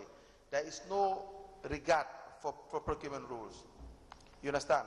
But for the purpose of this investigation, if you see these replies, one will expect that when there's a finding, there will be an improvement. Is that not the case?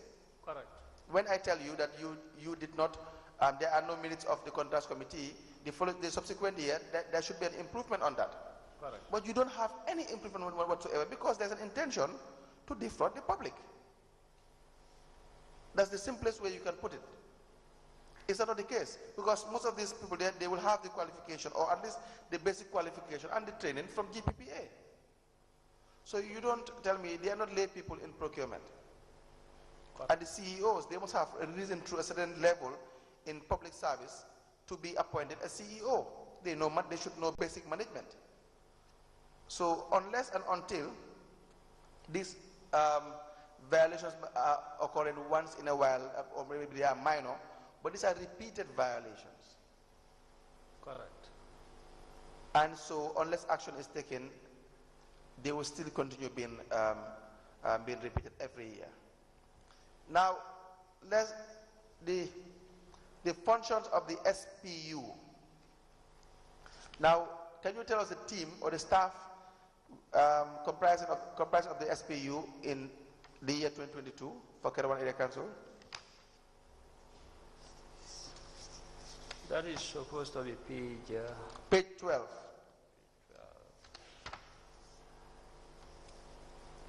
So the members of the SPU include Fatmata Jete, procurement clerk. Can you please speak through your mic so that we can hear what you're saying? The members include 1. Fatmata Jete, procurement clerk, and the qualification is GPPI certificate and diploma. 2. Bubakar Minte, assistant procurement clerk, and the qualification is GPPI certificate. Now, the non-compliance are also the same, exactly the same.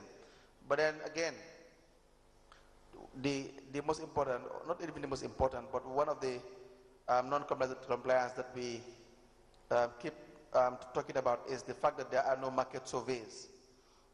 Is that not the case? Correct. So wherever we see that there appears to be a market survey, that will really be an inconsistency. Correct. So, and for all the years under review, there had not been market surveys.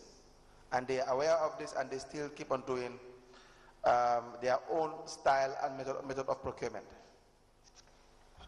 Correct. And they don't even prepare contract documents as well. If you turn on page 13. Is that not the case? Correct. Yes, yes. So again, the implications, the award decisions could be biased and compromised. There is a risk that the wrong goods may be delivered. When you say the award decisions could be biased and compromised, are there in fact award decisions from what we have gathered? That is why the authors, I think, use may, in case there are award decisions based on the facts or the findings, these decisions may be biased, if there are. Yes, in fact. And they have been awarding. Yes, they have been. They have been awarding. Yes. Without these requirements being met. Yes. So if they have been awarding without the requirements being met, those award decisions are likely to be biased. Exactly. Now, there is a risk that the wrong goods may be delivered and cannot be accountable. The wrong goods may be delivered and cannot be accountable, or cannot be accounted for probably. Yeah. Now, one sentence, two different possibilities. If you have the wrong goods being delivered, they will probably be accounted for. But just the fact that they are the wrong goods that don't fit for the purpose, maybe you ordered ceiling fans, they supplied stand fans. But then, when you can't even account for it, it means maybe they don't even exist. They weren't even supplied in the first place, because we've seen instances wherein even delivery notes or receipts are not being, there's no evidence of delivery notes or receipts. Correct. So the accountability here would probably suggest that in fact delivery may not even take place. Correct. Yes, so let me just ask Mr. Sanyang. So it would be correct to assume that there is conflict in the assessment made on the points on the compliance and non-compliance. That is on page 12. If you look at 3.2.3, it yes. says that the first bullet point says that the SPU does not ensure GPPA Form 101 is administered and used solicitation documents during obtaining of quotation from suppliers. So does that not run contrary to what is said under 3.2.2? 3.2.2. Because that is the basis of procurement, right? Yes, yes. So does it not run contrary to everything that you have said on the compliance?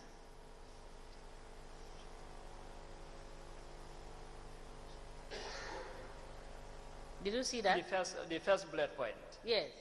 But the first bullet point is used in some, meaning that yes, it's not all the documents that are involved. But if I may get you correct, the PO is the person that is making the solicitation, and if the first document that is supposed to be the premise upon which you are requesting for the procurement of either goods or services is not provided for, you mean to tell me they will jump from that and go to something else? It's wrong totally. But what they are saying is some of, although so they may still have you some. tell me, from your assessment, is this correct? Yes. Is correct? Yes, I think so. Their compliance issue that they have raised in 3.2.2 is correct. Yes. That is to say, the SPU maintains and safeguards some procurement document and records in accordance with the regulation. The SPU maintains and archives some of the documents and records of procurement activities for the required period. The SPU prepares the reports to the authority as required. Can you provide all of this for us? What is contained in 3.2.2? I can take note, and we get back to the records to see.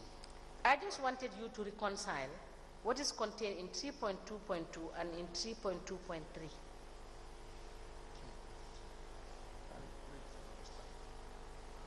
In 3.2.2, compliance.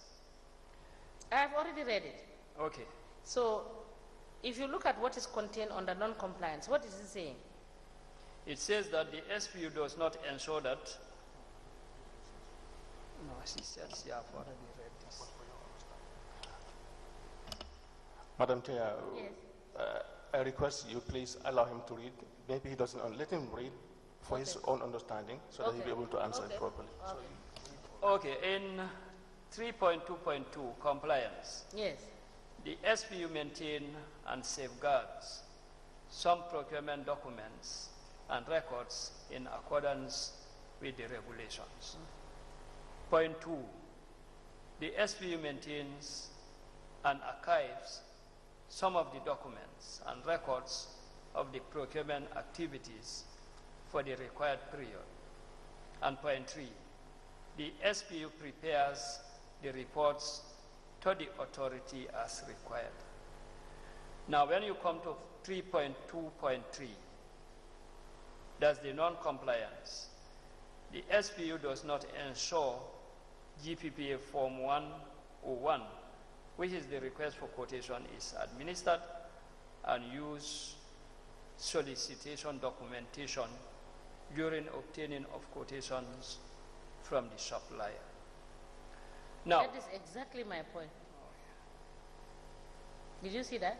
yes, I have seen that. Okay. Yes. 2, the SPU does not publish notice of award. I think your contention is, one of contention is the first point, and the first points of the points under under compliance. The first point is maybe contrary to what we have in the first point under compliance. I'm listening.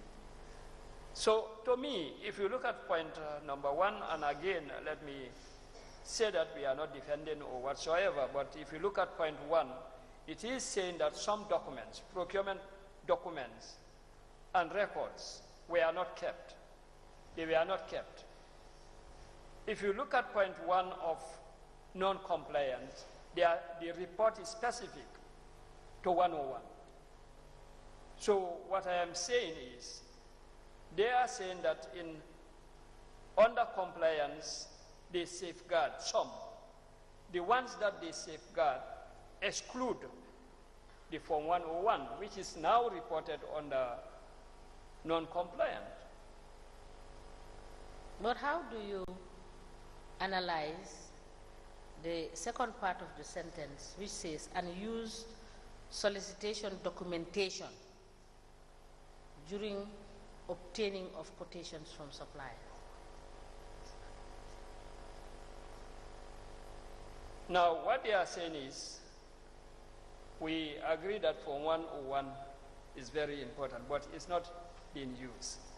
And that Form 101 is the solicitation document, is the request for quotation, which is not being used. But under compliance, they are using some forms, but the forms that they are using do not include Form 101, which is very important because it's the solicitation document. So, okay, in conclusion, Mr. Sanyang, there is no conflict between 3.2.2 and 3.2.3. Is that your evidence? That is what the report suggests. And that is also your evidence? You are the expert here. Yes. The report can say one thing. It can be my evidence based on the report and the findings by the review team for the authority. Yes. Yes. So now, to be very clear, what is your conclusion? There is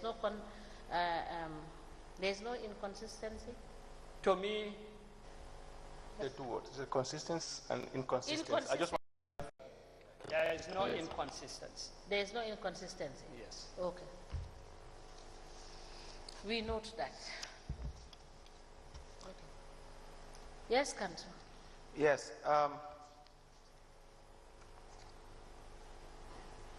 On page 13, functions of the Contracts Committee.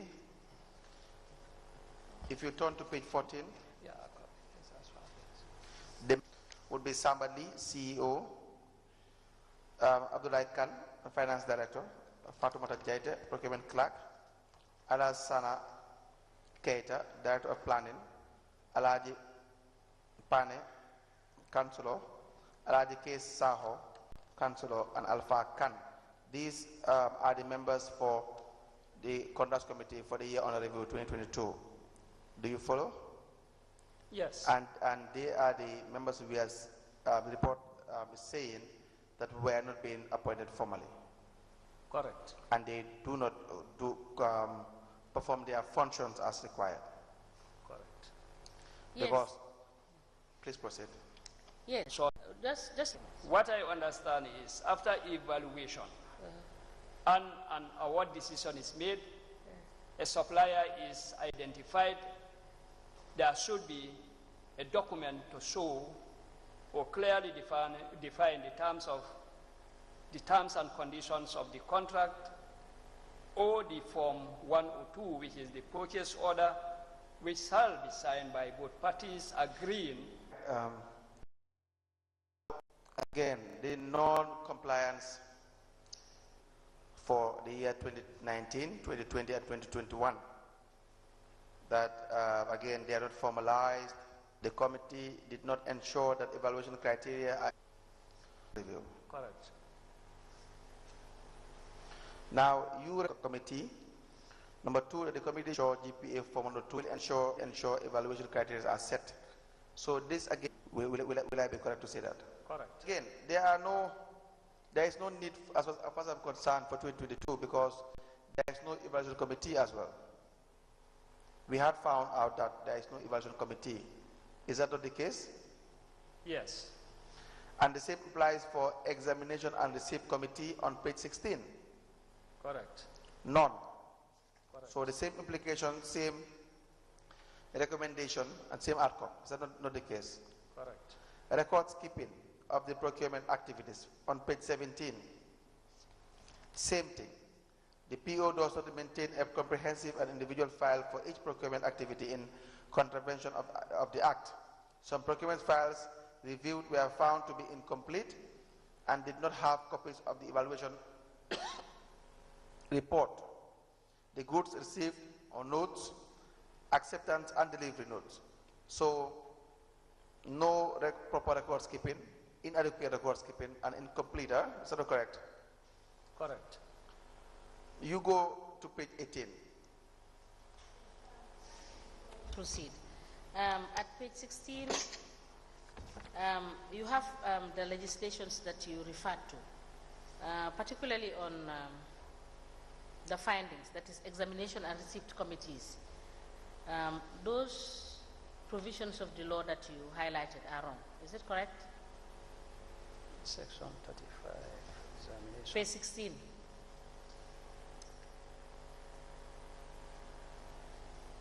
You said examination and receipt committee, that is paragraph 6, and you have findings.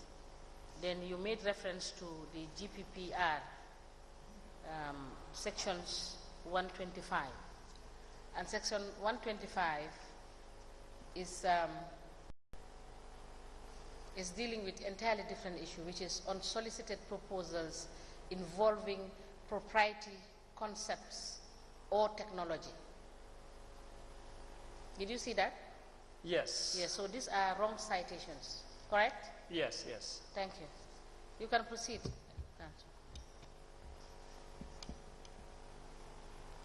Now, you said on page 18, procurement planning. The findings are that, well, should this be a finding or should just this be the highlight of what the law is?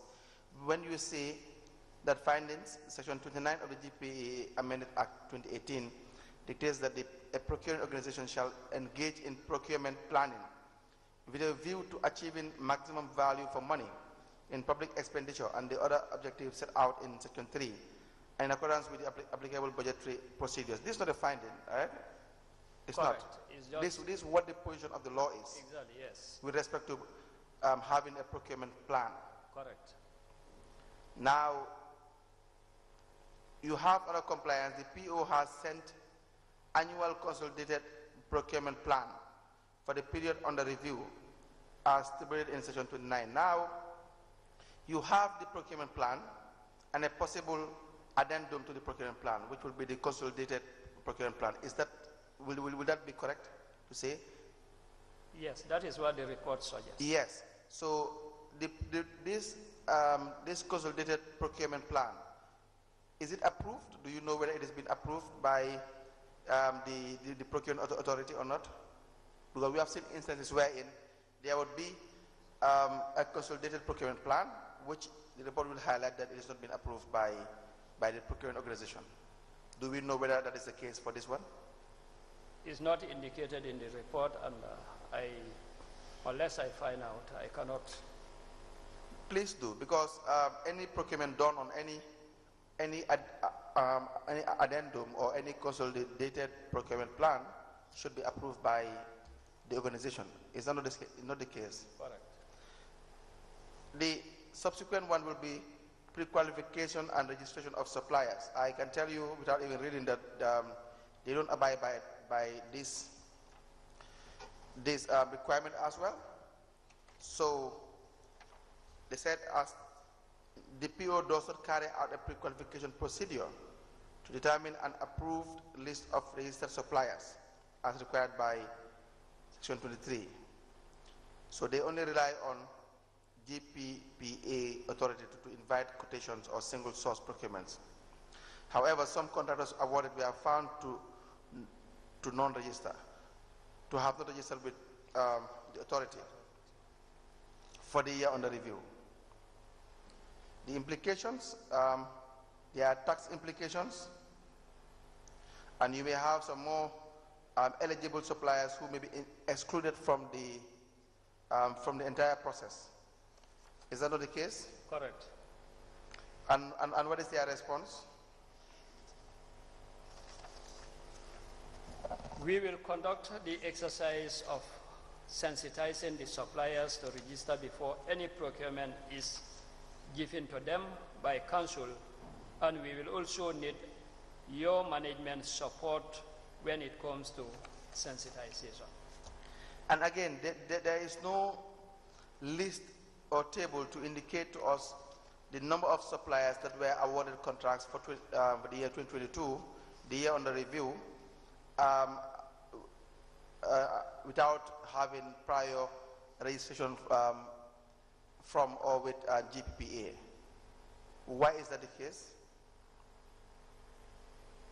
I think it's a shortcoming by the reviewers. It should have, because the report may suggest two things. Either they have not seen any case in which a supplier, they have, a non-registered supplier, they have, which is not the case in this. Exactly. So they should have, the team should have provided a list of suppliers that are being awarded and are not registered with the authority. Under specifications, during the review of the procurement process, we observed that some transactions had technical specifications that were in accordance with GPPA Section 25 and so on. However, technical specifications were not generated in most of the requests for quotation and single source procurement. You have non-compliance. The Kerawan Area Council did not develop detailed specification in some of their requests for quotation and single source transactions. You said value for money would be the implication, quality could be compromised, awardation is likely to be discretionary instead of responsiveness. These are all repetitive findings. Like I indicated earlier on, same with the SMEs. We had the issue raised for the years under review, 2019, 2020, all the way to 2021. We see no improvement with respect to SMEs. Is that not the case? Correct. Now, please turn to page 22, value for money.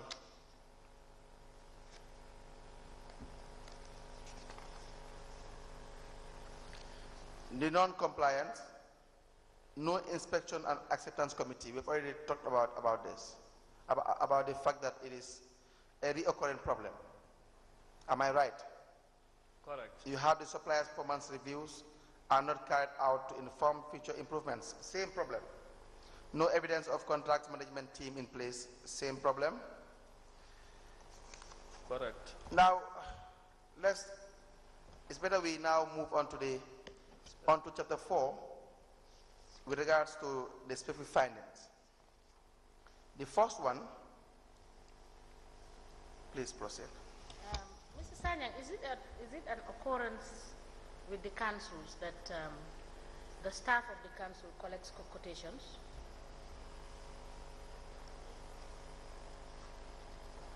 Now, if you look at some of the reports, yeah, it is clearly indicated that you have non-staff of the council involved in procurement.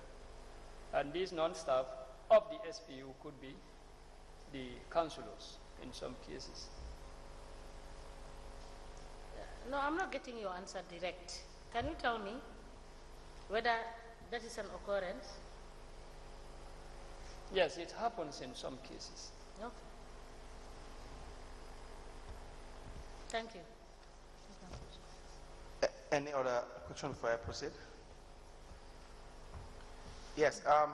So the first is the procurement of hiring of tractor, $100,000 from one Iliman Mbai or Tijan Nyang through single sourcing. Non-compliance, the procurement documentation such as GPPA Form 100, receipt and 003 were attached as stipulated. The procurement is above the thresholds. But I take it that considering what we have with respect to the fact that there are no contract committee meetings, and once you don't have that, you will not have evidence of approval of these procurement transactions. Correct. Yes, so you have highlighted that as a general finding. As far as I am concerned, they exist in all of these transactions as well. Because it is specifically outlined that the contracts committee, they don't have minutes of their meetings. Is that not the case? Correct. So if you don't have minutes, you can't provide evidence of approval of procurement transactions. Correct. So this particular procurement of $100,000 through single sourcing is not only above the threshold, but was not even approved. And you don't have, if you don't have inspections committee, then you will not have a delivery receipt or note. Correct. And the law provides that if you are using any transaction or you want to conduct any transaction above a particular threshold, it must be subjected to the authorities' approval. That is GPPA. Exactly. So apart from the requisite forms that are missing, the minutes and the evaluation and so on, minutes of the contracts committee agreeing to what they intend to do, the procurement of such amount should must be have been approved, subjected to the GPPA approval before they proceed. And that is the entire crux of the argument. Because if you don't have a contracts committee minutes, you can't find any documentation with respect to whether in fact the contracts committee sat over this, discussed and approved it, then you will naturally not have an application for an approval. Because an application for an approval will presuppose that there's in fact a contracts committee deliberation and decision being made for that particular procurement before they will finally send an application for approval. Will that not be the procedure? Correct. So the second one is the procurement of spare parts. The value is $25,000 from Abdullah Ture. The method is RFQ, request for quotation. You have only a compliance column which states that the procurement documentation such as GPA form 100 is administered. No, they only said attached 100, 102, 001 and receipt were attached as stipulated in section 35. That's just what they have. But does it stop at that? From what we have, what we find in this report, will it be safe to conclude that they abide by all the regulations? No. Logically, no. So the third one. I just want to draw the attention of Madam Chair to, again, the citations, which has been repeated but never mentioned. Now, Form 001 is the reporting form for open tender. Yes. I just want to, it's also a wrong citation. Yes. Because it's repeatedly mentioned, and 001 is the reporting form for open tender. So it's wrong in all the reports that it appears, because for all the councils, I have not seen any open tender or open international. So wherever Form 001 appears, it's a wrong citation. But before you conclude that it is wrong citation, can you cross-check whether it is wrong citation or the team had the possibility of looking at tenders, and that is why they have to mention the Form 001 repeatedly? You know, that is also a possibility. It's a possibility, but if we are to make reference, you are right, but if we are to reference to the table and even the write-offs, there has not been any open tender and the like. That may require them completing Form 001, which is the reporting form for open tender. But again, we will verify.